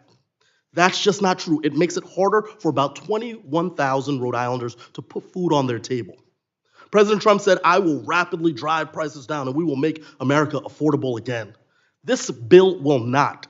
It makes healthcare more costly, food more inaccessible, and college more expensive. And all of this is to give tax breaks to their billionaire buddies like Elon Musk. Republicans claim this bill will make American families and workers thrive again. Yet, a household earning less than $15,000 a year will see their taxes skyrocket by nearly 19%, while a millionaire will save $82,000 on their taxes. This does not help American families and workers thrive. Republicans say this is one big, beautiful bill. Look, I'll concede this bill is big, but it's as beautiful as a pig with lipstick. It's a broken promise and a betrayal of the American people. I urge all to vote no, and I yield back. I thank the gentleman from Rhode Island. We've gone through all the opening statements. I do want to ask you to join me in congratulating Mr. Brandon Gill, who's a daddy for the second time. Just had a baby, when was it, last Friday? So congratulations to you and your wife, Danielle, on baby Winston, who's going to help us solve Social Security and Medicare. One worker per retiree at a time. The applause was for his wife. Just want to make that clear. Yes. Okay, if any other member would like to submit a written statement for the record, I'll hold the record open to the end of the day to accommodate those members who may not have prepared written statements. We will now proceed with reporting this bill to the House. The clerk will now report the title of the measure to be reported. A bill to provide for reconciliation pursuant to Title II of House Concurrent Resolution 14. Without objection, the first reading of the bill is dispensed with, and the bill is considered as read. Section 310 of the Congressional Budget Act of 74 requires the Budget Committee to report the reconciliation bill to the House, quote, without any substantive revision, end of quote. The consideration of the amendments to the bill is prohibited, and therefore motions to amend the bill will not be entertained. I now recognize Vice Chairman, Mr. Lloyd Smucker of Pennsylvania, for a motion to order the reconciliation bill reported. Thank you, Mr. Chairman. I move the Committee on the Budget order reported the One Big Beautiful Bill Act with the recommendation that the bill do pass. The question is ordering the One Big Beautiful Bill Act to be reported favorably to the House. All those in favor say aye. Aye. Those opposed, no. No. In the opinion of the chair, the ayes have it. And we will ask for a recorded vote. A roll call vote is requested pursuant to the bipartisan unanimous consent agreement. We will postpone this roll call vote until later in the markup. Now we will follow a long-standing custom of this committee and entertain 4 motions to instruct in the order specified in the agreed-upon list made available to the members. Pursuant to the agreement I made with Ranking Member Boyle, debate on these motions will be limited to 10 minutes, equally divided, 1 minute reserved for the proponent to close. If the chairman and ranking member agree, then the debate time on each of these amendments can be shortened. Don't know what that means, but without objection so ordered. I would also like to remind members that these motions do not actually amend the reported bill and are not binding on the Rules Committee. Is there a motion to instruct? Mr. Chair, I have an amendment at the desk. The clerk will report. Motion, excuse me, I have a motion at the desk. The motion's at the desk. Clerk will report the motion. Staff will distribute copies of the motion. A motion offered by Representative Balon. Ms. Balon moves that the Committee on the Budget direct its chairman to request on behalf of the committee that the rule for consideration of the bill make an order and amendment to strike all sections of the bill estimated by the Congressional Budget Office to increase the number of individuals without health insurance. Representative Balon, if you're ready, Thank you, you're Mr. now Chair. recognized for 4 minutes. Thank you, Mr. Chair. I'm offering this motion today because we have to draw the line. Americans have told us they do not want cuts to Medicaid. Medicaid covers over 1 in 5 Americans. Medicaid covers seniors in nursing homes, children with disabilities, low-income parents, and working people who simply cannot afford private health insurance. These aren't abstract numbers. These are the people we know. These are the people in our communities. These are the people in our families. If this budget passes, millions of these people will be stripped of health care. That means missed cancer screenings. That means no insulin. It means that they are having trouble getting their medications and their treatments. It means kids with asthma go without medication. It means shutting down rural hospitals and nursing homes, the closing of meal programs and mental health resources at schools. Passing this budget means fewer residency programs to train our next generation of healthcare workers, an issue I know that regardless of your district that you care about. This isn't about reducing the deficit. We've all covered that earlier. It's offensive at this point to be moving forward with cutting Medicaid, throwing people off their health insurance, as I said, when 81% of Americans have said, we don't want this. What are we doing here? They don't want this. This isn't about working Americans. This budget is about something entirely different, which is giving breaks to people who don't need it. Once again, I urge my colleagues to reject this cruelty, and I yield the balance of my time to the member, Ms. Watson-Coleman.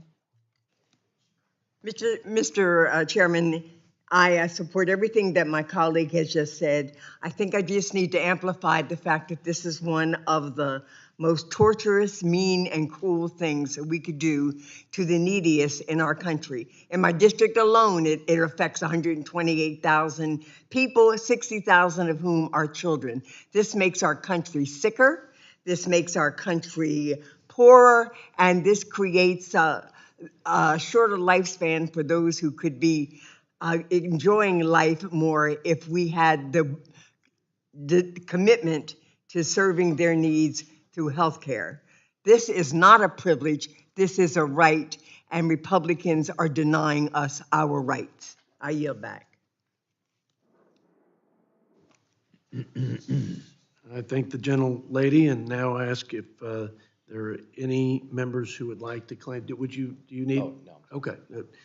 I can yield back unless my ranker needs to speak on this. No, that's fine. Okay.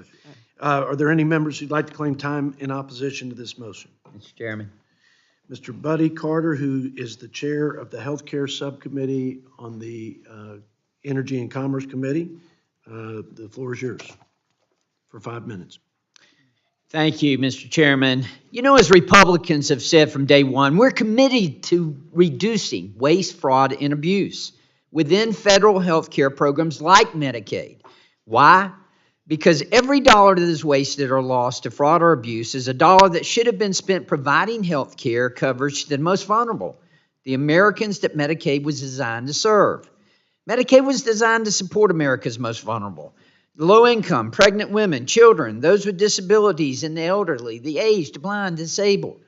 Despite that commitment, Democrats have created a system where states are rewarded for diverting limited federal Medicaid dollars to cover illegal immigrants and able-bodied adults who choose not to work. The Obamacare Medicaid expansion allowed states such as California to steer Medicaid funds to illegal immigrants. This year, California will spend $8.4 billion on Medicaid coverage for illegals.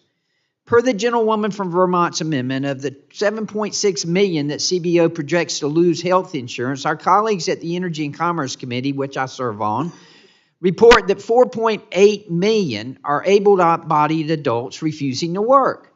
1.4 million are illegal immigrants. 1.2 million are people who are already ineligible to receive Medicaid benefits under existing law. And 200,000 are CBO's anticipated future Medicaid enrollees, not people currently covered under the program. This is why I urge a no vote on this amendment, and I yield the remaining of my time to the gentlelady from Indiana. Thank you. We are committed to ensuring that vulnerable Americans are protected, that Medicaid is designed to support, that they get the help they need.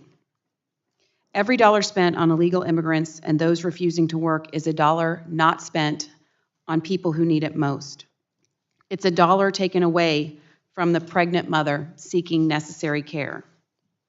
We should not forget that this bill also reinvests these savings to expand access to health care for all Americans. This bill greatly expands health savings accounts, allowing more Americans the opportunity to save tax-free dollars to cover their out-of-pocket costs. The bill gives employers of all sizes more tools to expand health care coverage options.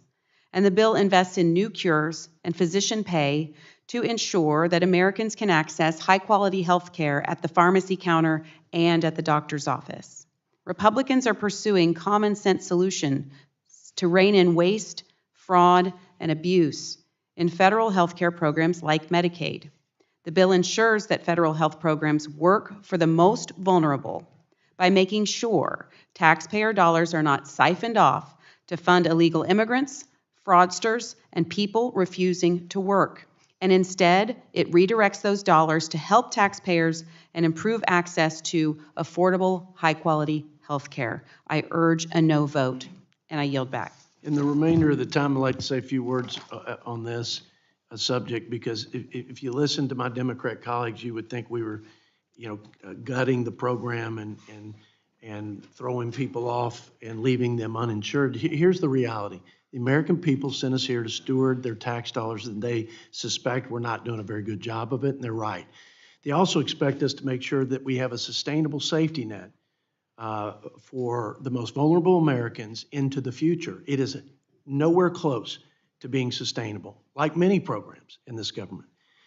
And the first place to start, is to stop the improper payments, which, not according to me, but GAO, over the last 10 years has been over $500 billion.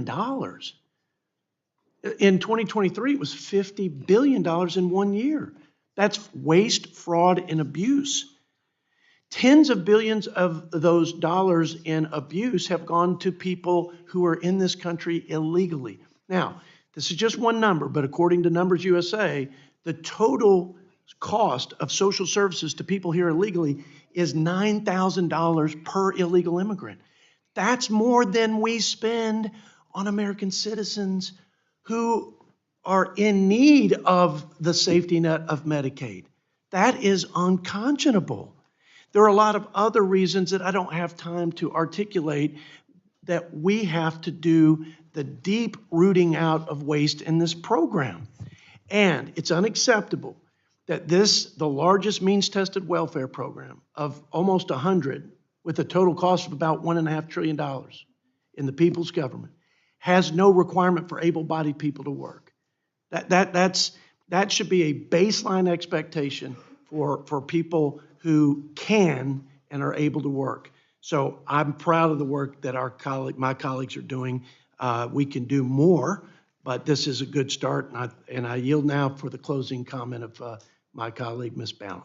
Thank you, Mr. Chair. I just have to ask my colleagues, have you talked to your rural hospitals?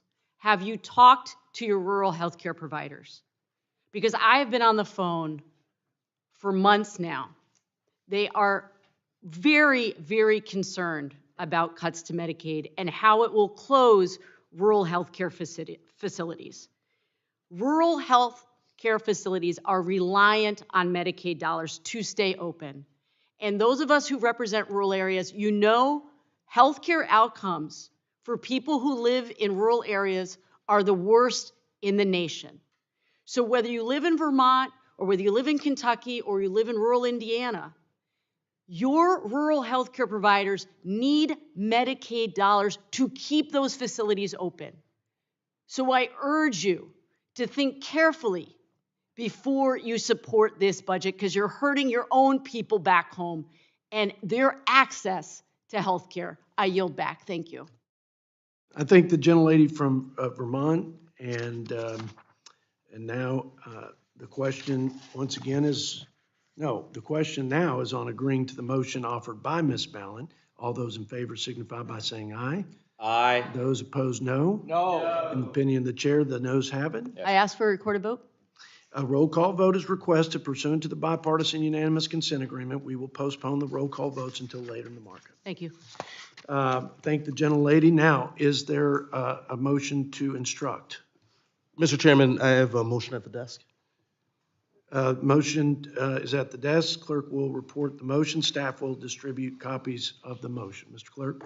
A motion offered by Representative Amo. Mr. Amo moves that the Committee on the Budget direct its chairman to request on behalf of the committee that the rule for consideration of the bill make an order an amendment to implement President Trump's request to raise the income tax rate for millionaires. Okay, let me just give a little time for the distribution. I'm going to come back to you. 4 minutes and then 1 to close, okay?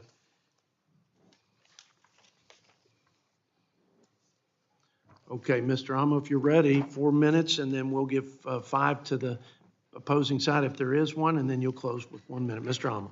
Thank you, Mr. Chairman. Last Friday, President Trump called for a tiny tax increase on the rich by raising the top tax rate back to 39.6%. But the bill before us today fails to fulfill the president's call to action. In fact, it makes a lower rate of 37% permanent. So my motion is simple. It makes good on the president's request. In his joint address to Congress, the president promised to pass tax cuts for everybody. Yet the bill before us today certainly does not benefit everybody. A household that is barely scraping by, earning less than $15,000 a year, will see their taxes skyrocket by nearly 19% under this bill. That is, in fact, no tax cut. But a millionaire, they will see another $82,000 in their pocket in 2027. You heard right. Republicans will increase taxes on our most vulnerable Americans while making the rich even richer. Instead of offsetting their tax scheme for the richest 1% by closing tax loopholes, Republicans are kicking over 13 million Americans off their health insurance and taking away nutrition assistance from children. That's right, they are making healthcare inaccessible and letting children go hungry. This isn't what the American people need or want. So if Republicans wanted to help working people, they would fulfill President Trump's request to raise the income tax rate for millionaires. They would not be focused on making the rich even richer. With that, I yield 2 minutes to Congresswoman Omar. Thank you, Congressman. I said this in my opening statement, and it bears repeating. If enacted, this would be the largest transfer of wealth from the poor to the rich in U.S. history. This bill, like we've been talking about, has a record $715 billion in cuts to Medicaid and the Affordable Care Act. Nearly 14 million Americans would lose health care coverage. Not because they're ineligible, but because of the cruel red tape designed to push them out. And why are we punishing sick moms and children? So that the top 0.1% can get as much as the bottom half combined in America. My Republican colleagues will claim that these tax cuts are for everyone. Sure, there are tiny and temporary scraps for everyone else. And I do mean tiny. People earning less than $50,000 a year will see less than $1 in benefits. But if you are a billionaire, you could have $700 a day. Now, when those tax benefits for working people vanish under the weight of the higher taxes and deep program cuts, guess who will still come out ahead? The wealthy and the well-connected. Millionaires and billionaires will get their massive tax cuts. They are permanent. Now, I know that there are Republicans here who agree that this is unfair. It's wasteful and fiscally reckless. The last people who need another taxpayer subsidy are the ultra-rich. So let's raise the top tax rate for those who can afford it and pass this common sense motion. Thank you, and I yield back.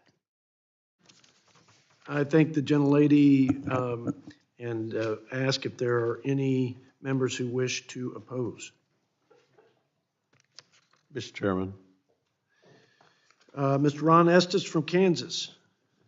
Mr. Chairman, this motion to instruct is based on several false premises about the bill and the fiscal state of our nation. First, let me address the notion that we have a revenue problem. This is a tired and false claim that the left continues to use because they don't like the idea of tackling our greatest issue, spending. Tax revenue has consistently been in the 15 to 16% GDP range, whereas spending has ballooned to 24% of GDP. Countless Inspector General's report and independent studies have concluded that Washington wastes taxpayer dollars in virtually every agency across the government. And it's a bipartisan talking point that even Presidents Clinton, Obama, and Biden have used to get elected, stating they would root out waste, fraud, and abuse. Yet it's only Republicans who have committed to meaningfully addressing this issue. Since Republicans passed our Tax Cuts and Jobs Act in 2017, revenue has actually increased by nearly 50%, but spending has outpaced it, rising by 70%. The notion that we need to increase taxes is false and deceiving to the American people. We need to address our spending problem. And let's not forget what happened when my Democrat colleagues pushed through more federal dollars into our economy with the so-called American Rescue Plan and the so-called Inflation Reduction Act. A misnomer meant to mislead the public. Inflation skyrocketed, and any so-called relief that we're getting from the government was being eaten up by the higher prices that outpaced wages.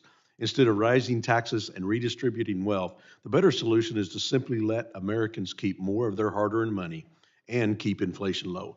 Additionally, my friends on the other side of the aisle like to create a boogeyman out of successful Americans. The catchphrase, tax the rich, is used to divide Americans and promote the false narrative that if only the wealthiest paid a little more in taxes, all the nation's problems could be magically solved. But the problem with their narrative is that it's simply not based on fact. Economist and former member of President Ronald Reagan's Economic Policy Advisory Board, Art Laffer, pointed out in a 2024 op-ed that there's an inverse relationship between the tax rates and taxes paid. Right now, the top 1% pay nearly 46% of all taxes, up from 40% before TCJA cut the effective highest rate. But when the tax rate was 70% at the end of the Carter administration, the top 1% of taxpayers only shouldered about 19% of the taxes paid. Mr. Chairman, I'd like to submit the op-ed by Art Laffer for the record. Without objection, so ordered. Mr. Chairman, we already have a highly progressive tax system. Let's not forget how tax rates compare. The lowest tax rates for the lowest earners in this country is 10%. The top rate is already much higher at 37%. Let's not forget what the policies of TCJA did for the middle class. Real wages for the bottom 10% grew nearly twice as fast as the top 10%, and real wealth at the bottom 50% of households rose 3 times faster than that at the top 1%. The 2017 tax reforms led to $5,000 increases in real household income, 5 million new jobs, and higher investment across the country. This motion to instruct misrepresents the bill's priorities. It's a bill for real Americans, not the coastal elite or wealthy. It includes no taxes on tips, overtime, or car loan interest. It expands the child tax credit and provides relief from inflationary burden of the last 4 years. It saves the average American $1,700, the equivalent of about 9 weeks of groceries.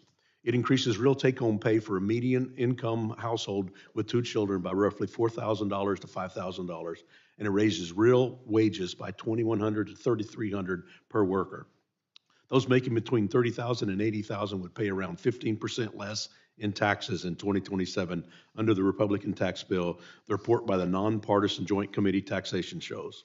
And the bill does so much more. Mr. Olmo's amendment's a misguided political talking point about the momentum promised by this legislation. We should stay focused on growth, opportunity, and middle-class prosperity, not on reviving failed tax the rich policies. I urge a no vote. I'd like to yield the remainder of my time to Mr. Carey. I'd like to thank my colleague for allowing me this time, and I'm probably going to blow right by that. But first, I just want to say that this motion misrepresents the bill's priorities. It is a political gesture and ignores the facts. And when all these false statements and talking points, catchy phrases, some of which we heard from my dear colleagues, vulgar, when all of that falls into the dust of history, the clear list of example will show through like sunshine. First off, this bill is not about protecting the wealthy. It is about delivering real relief to workers, families, seniors, small businesses. Now, I had one of my colleagues that mentioned that these billionaire tanning bed owners were donating lots of money. I don't know about you, but in Sydney, Ohio, Troy, Ohio, Grove City, I'd be hard-pressed to find somebody who's a billionaire that has a salon that has a tanning bed. So let's just give you some of the facts. 92% of the people in Ohio's 15th congressional district would see their guaranteed deduction slashed in half if we do not pass this bill. 20 seconds, Mr. Carey, please. The other thing, child tax credit. If it reverts back, that would be $1,000 from the $2,000 that we did in 2017. But we did more. We had an additional $500. Look, this bill is good, a $4,000 tax deduction for our seniors. I urge my colleagues to vote no. Mr. Olmo, you get an extra minute. You got 2 minutes to close, and you can ask anybody on your side if they want to comment. Thank you, Mr. Chairman. Look, my motion is simple. It will add a modicum of sanity to this dangerous bill. And then on the topic of revenues, let's be very, very clear. Revenues have generally been flat and haven't kept up with the increasing spending demands driven by our aging population and resulting in increasing costs on mandatory spending. And so had the Bush tax cuts, their extenders, and the Trump tax cuts not happened, we would have $10 trillion more in revenue than in current law, and revenue levels would have better kept pace with spending. So this motion fulfills a request from the president, but by implementing his proposal to raise the income tax for millionaires. We may be able to agree on this, but it is the case that this motion won't solve everything. This big bill is still big bad. This Republican bill still strips health care from over 13 million Americans and puts 1 in 4 SNAP recipients at risk of losing benefits. It's still a betrayal of the American people. But my motion will make this bill slightly less fiscally irresponsible. So I urge my colleagues to fulfill President Trump's wish to make the rich pay their fair share. I yield back. I thank the gentleman, Mr. Olmo. He yields back. The questions on agreeing the motion offered by Mr. Olmo. All those in favor signify by saying aye. Aye. Those opposed, no. No. In the opinion of the chair, the noes have it. I request a recorded vote. All votes requested pursuant to bipartisan consent agreement. We'll postpone that vote to the end of the markup. Is there another motion to instruct? Mr. Chairman, I have a motion at the desk. Mr. McGarvey has a motion, and if the clerk would read the motion, the report on the motion, and staff distribute copies, then we'll get right to it. Let's give it about 30 seconds. A motion offered by Representative McGarvey. Mr. McGarvey moves that the Committee on the Budget direct its chairman to request on behalf of the committee that the rule for consideration of the bill make an order an amendment to strike all sections of the bill estimated by the Congressional Budget Office to reduce participation in the Supplemental Nutrition Assistance Program.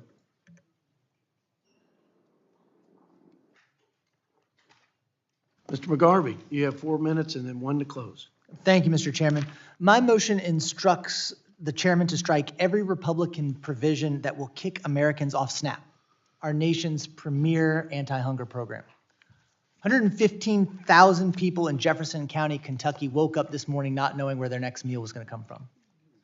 There's 750,000 people in the Commonwealth of Kentucky in the same situation. 200,000 of them are just kids. For many of these families, federal food assistance through SNAP is not a luxury, it's a lifeline. And Republicans are using this bill to tear that lifeline away. Their budget doesn't just cut SNAP, no. It's the largest cut ever proposed in the history of the SNAP program. It will make 11 million people go hungry, including children, seniors, veterans, adults with disabilities, even single moms. And they're not stopping at kicking eligible people out of the program. Their bill would shift billions of SNAP spending onto the states. My state of Kentucky would have to come up with $190 million to prevent cuts to services. Just so you know, that's equivalent to the cost of paying 2,354 Kentucky public school teachers. That is a gap we simply cannot fill. It is unconscionable in the same bill in which Republicans do so much to ease the tax burden on billionaires while offering only a pittance to working people, in which they work so hard to take health care away from working families and children, that they now come for their next meal too. At this time, I'd like to yield to my colleague, Ms. Kaptur. Thank you very much for yielding, Mr. McGarvey. I rise in very strong support of the McGarvey motion to dismiss cruel proposed cuts and policy changes to the SNAP program. These cuts would hit working families the hardest, parents juggling multiple jobs, hourly workers trying to make ends meet, and caregivers who already stretch every dollar to the limit just to put food on the table. The bill punishes people who are doing their best. It imposes expanded and burdensome work requirements of those already working, and it shifts federal costs onto states already struggling to serve their communities. Then it hands trillions in tax breaks and refunds to the wealthiest Americans. Let's be clear, food is not a luxury, it is fundamental to life. Gutting food assistance for those working hardest just to get by is not the American way forward. Reject these harmful provisions, stand up for working families, remove these short-sighted, unjust, and cruel food cuts. I urge my colleagues to support this motion, defend the dignity and health of the American people. Thank you, and I yield back. The gentlelady yields. Is there any member who'd like to claim time in opposition to the motion? Mr. Chairman. Mr. Klein from Virginia, you have 5 minutes. I thank the chairman, and I want to make clear from the start that this bill, despite the allegations from the other side, does not cut SNAP benefits. The SNAP reforms included in this bill reflect our commitment on this side to restoring accountability to the program and prioritizing work. We agree it is a vital nutrition assistance program, but it ultimately must be strengthened and it must protect those benefits for the truly needy. I think we would all agree. I don't know, the other side might, but SNAP spending is currently unsustainable. Since 2019, SNAP rolls have increased by 17% from 36 million to 42 million today, and the overall cost of the program has grown by 83%. ballooning from $60 billion to $110 billion annually. Making matters worse, as the program cost has ballooned, so have its improper payments. Payments to people who should not, to states for administering a program to people who should not be receiving it. In 2024, USDA reported $10.5 billion in improper payments, representing 11.7% of total SNAP spending. Some states exceed that significantly. In 2023, New Jersey had a state error rate of 35%. Alaska had a state error rate of 60%. 60% errors. Because SNAP is 100% funded by the federal government, there's minimal incentive for states to control these costs and enhance program integrity.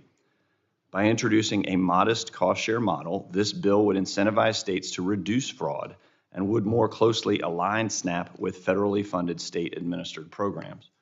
This bill would also restore integrity to work requirements in SNAP. Yes, there are work requirements in SNAP, but due to abuse of waiver authorities, only 16% of able-bodied adults without dependents meet existing work requirements.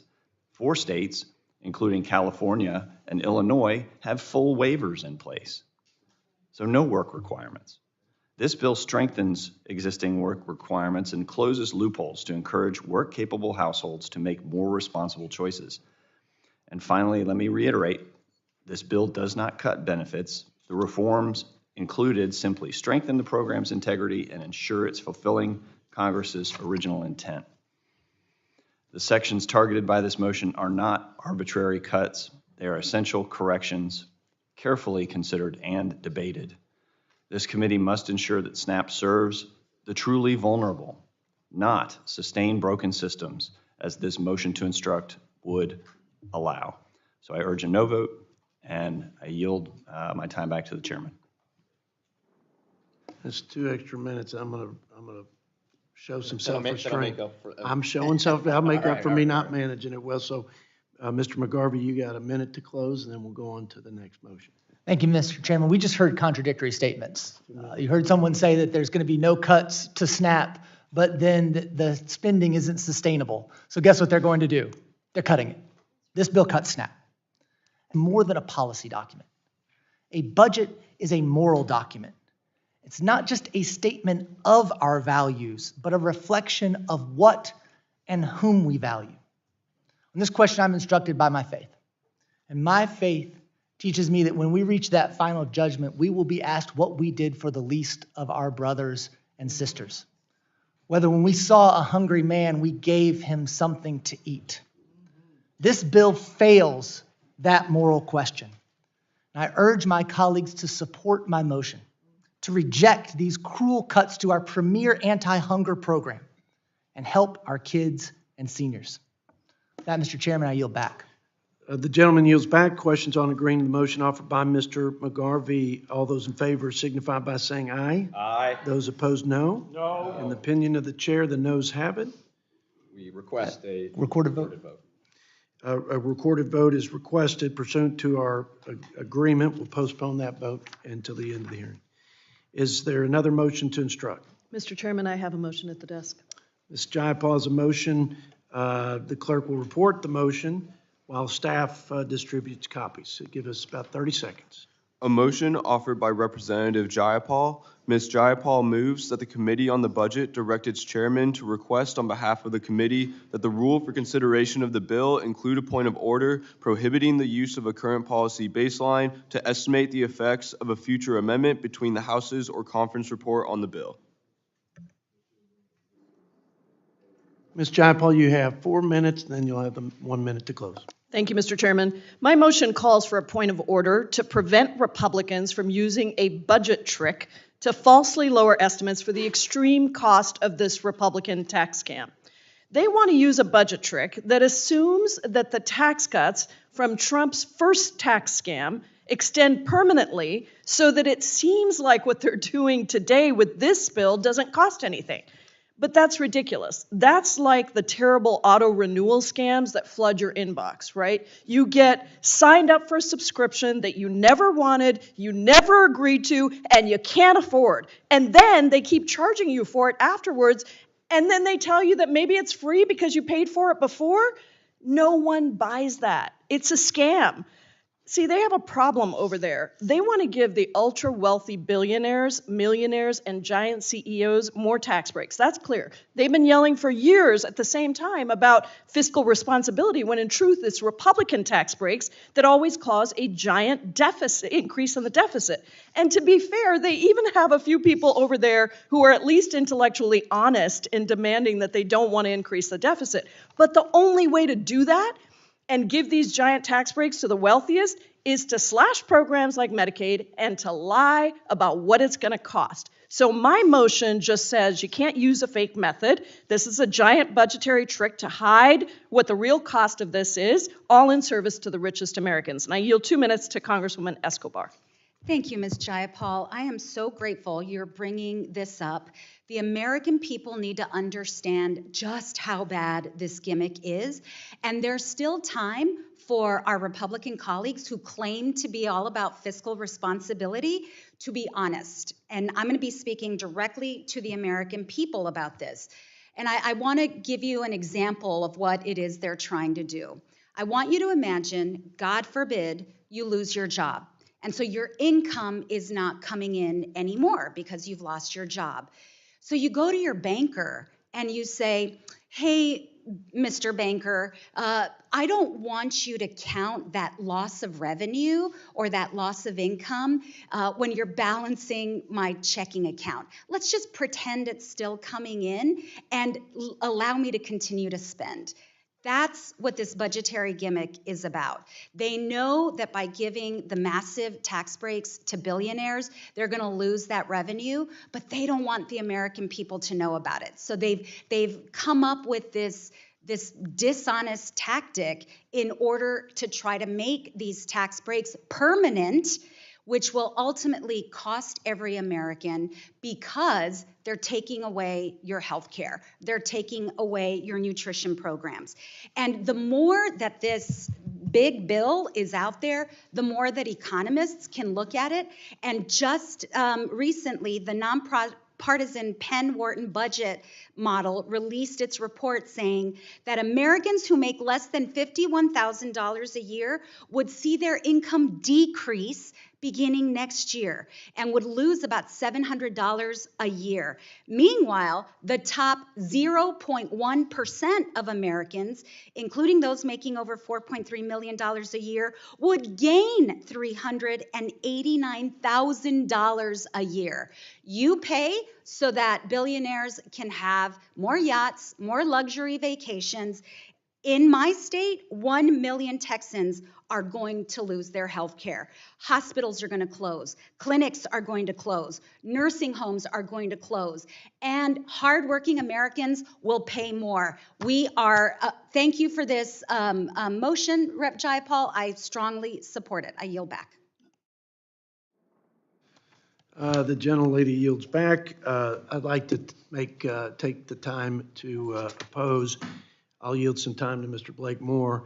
This is a really interesting opportunity to show maybe some concurrent thinking by Republicans and Democrats.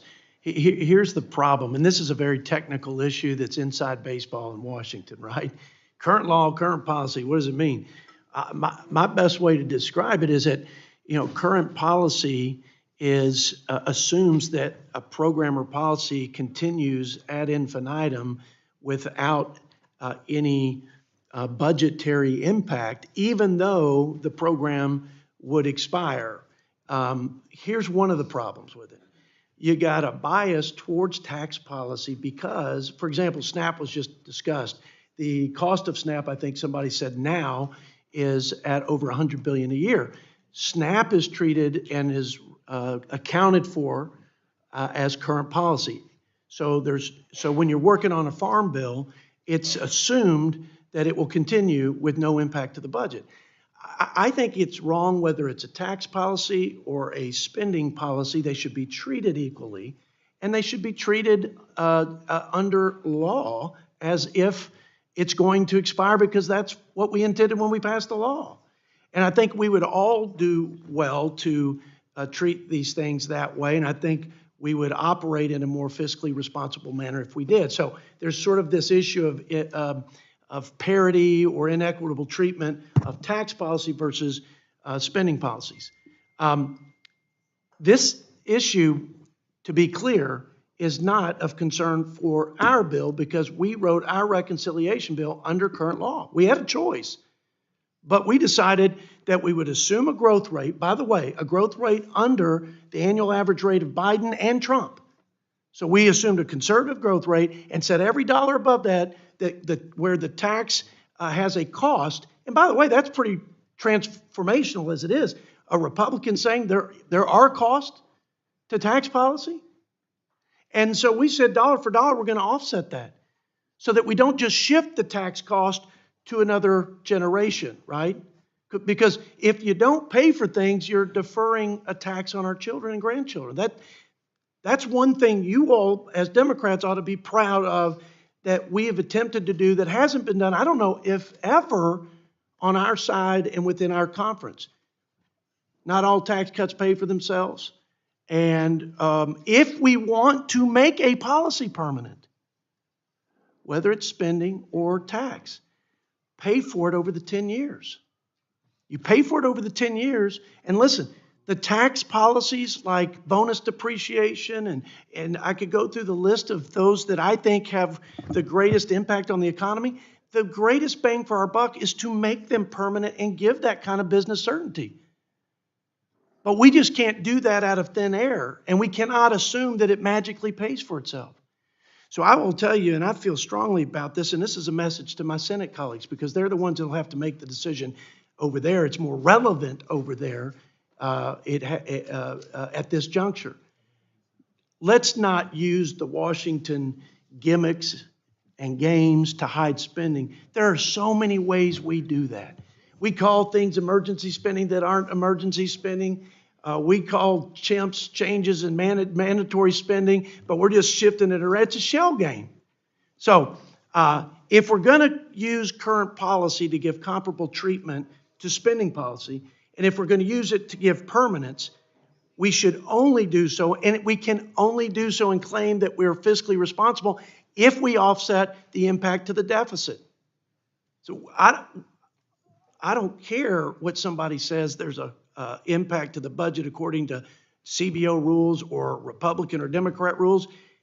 I know what's happening to this deficit, and where there is an adverse impact to the deficit, it needs to be offset by savings or spending cuts, and that's my commitment. So I'm going to yield the remainder of my time to Blake Moore from Utah, but that's my position. I'm so glad you brought it up. Mr. Moore. Thanks for the 40 seconds, Chairman. I appreciate it. I actually I didn't want you to screw up that. I want to thank the gentlewoman, my colleague from Washington. She brings up a debate that has been debated profusely on our side as well, and I think that's the measure of a good amendment that you've offered. And I appreciate the chance to kind of talk about it briefly. As the chairman mentioned, spending and tax policy should be treated the same. And the fact that they're treated differently, I think, is a fundamental problem with how we do things, and I would support getting those two things on par. But again, this is entirely a Senate consideration. We did not write this to current policy in the House. We wrote it to current law, and what we did was find the hard work of finding spending cuts alongside it. I'll just quickly end I want to wrap up here. Depending on whatever happens in the Senate, many of us, I will be willing to consider a current policy baseline in the context of reconciliation, if and only if it is paired with enforceable cuts to mandatory spending. This is the only opportunity we have to address mandatory spending in one reconciliation bill. The appropriation stuff, we get to do it every single year, and that's why we keep it to a small growth rate. We don't get to do that with mandatory spending, and we've done that hard work, and I yield back. I think the gentleman from Utah will give you the full minute and a half. Well, Gia Paul. thank you, Mr. Chairman. I appreciate that this is a real discussion that perhaps we want to have. Listen, if we don't adopt this amendment, then those of you who say you don't want the Senate to do budgetary tricks, it's going to come back to you with a budgetary trick, because they're already talking about how to do this to extend the tax cuts permanently and get around the reconciliation rule. Yes, this is inside baseball, but these are the things that happen that really hurt the American people. And listen, if current policy baseline becomes a new precedent, then the ranking member and I are going to be very happy to use it when we pass Medicare for all, universal health care for everybody. There's a lot of ways in which this is problematic, and yes, we should have a discussion, but in this moment, your Senate colleagues want to use this budgetary trick, a scam, to tell the American people that this isn't going to cost anything when you know damn well that it is. So I really hope that you vote for this amendment, because I think you're right, Mr. Chairman. It deserves debate, and I'm going to yield to the ranking member if I have any time. You do. Yeah, thank you. Ms. Gia Paul put it perfectly, and I will just very quickly in 15 seconds say this. Let's strengthen the House's hand, and let's keep this honest with honest numbers. This would be a great bipartisan moment to do the right thing if we unanimously vote for this MTI. And frankly, it would only strengthen the hand of those who want to ensure the current policy baseline doesn't become the new normal. Because mark my words, if this becomes the new precedent, conservative Republicans will live to regret it. I yield back. Well said. Much of what you said I would associate myself with. We do have a commitment from our leadership. I want to say that for the record, that anything coming back to our floor will comply with the principles. Let's reinforce your hand, Mr. Chairman. Let's make it a bipartisan amendment. Pass it with unanimous support. That would be quite a message to your leadership. I will say you are awfully convincing today, Ms. Gia Paul. But I'm well, not thank sure you, Mr. Chairman. Love to see that yes vote. the questions on agreeing to the motion offered by Ms. Gia Paul. Those in favor signify by saying aye. Aye. Those opposed, no. No. In the opinion of the chair, the noes have it. Request the recorded. Just said you agree with me, Chip. Close. Chip, you agree with me. So close. Vote for the amendment. Okay, roll calls requested. We'll put it off to the end of the markup per our agreement. Okay. Pursuant to our unanimous consent agreement, I don't know if they're, I think they're back.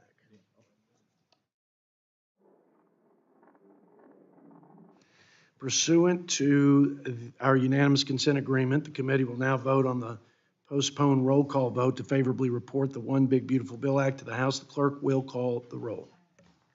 Mr. Norman? No. Mr. Norman? No. Mr. McClintock? Aye. Mr. McClintock? Aye. Mr. Grothman? Mr. Grothman? Aye. Mr. Smucker? Mr. Smucker? Aye. Mr. Carter? Aye. Mr. Carter? Aye. Mr. Klein? Mr. Klein? Aye. Mr. Bergman? Aye. Mr. Bergman? Aye. Mr. Roy? No. Mr. Roy? No. Mr. Stutzman? Mr. Stutzman? Aye. Mr. Moore of Utah? Mr. Moore of Utah? Aye. Mr. Estus? Mr. Estus? Aye. Mr. Burkeen? No. Mr. Burkeen? No. Mr. Obernolte? Mr. Obernolte? Aye. Mr. Carey? Mr. Carey? Aye. Mr. Edwards? Mr. Edwards? Aye. Mr. Clyde? Mr. Clyde? No. Ms. Houchin? Ms. Houchin? Aye. Mr. McDowell? Mr. McDowell? Aye. Mr. Gill? Mr. Gill? Aye. Mr. Moore of North Carolina? Mr. Moore of North Carolina? Aye. Mr. Boyle? No. Mr. Boyle? No. Mr. Doggett? No. Mr. Doggett? No. Mr. Scott? No. Mr. Scott? No. Mr. Peters?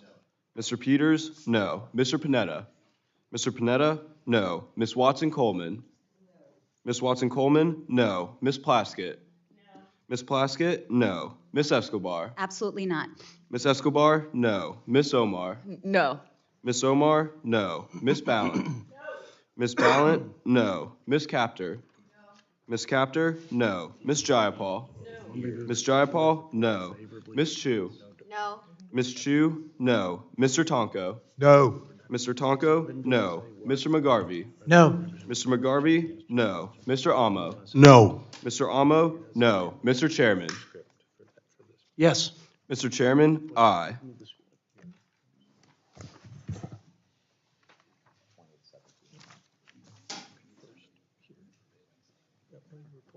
Right here.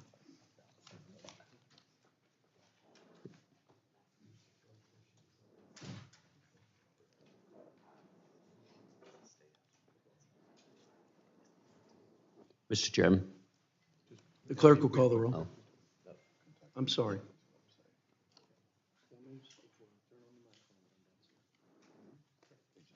Go ahead. Are there any members who have not voted or wish to change their vote? Mr. Chairman, how am I recorded? You are a yes, clerk. Mr. Chairman, Mr. Smucker is recorded as aye. I'd like to change my vote to no. Okay.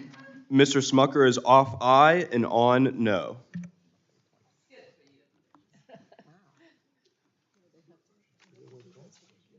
What do I say?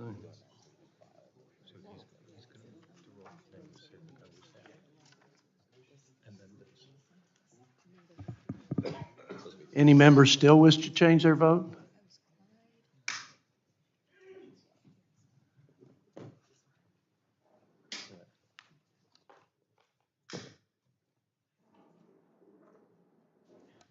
The clerk shall report. Mr. Chair, on the vote, there were 16 ayes and 21 noes. Well, the noes have it. The committee stands in recess, subject to the call of the chair. I want to thank everybody for their time and patience, and Godspeed and safe travels.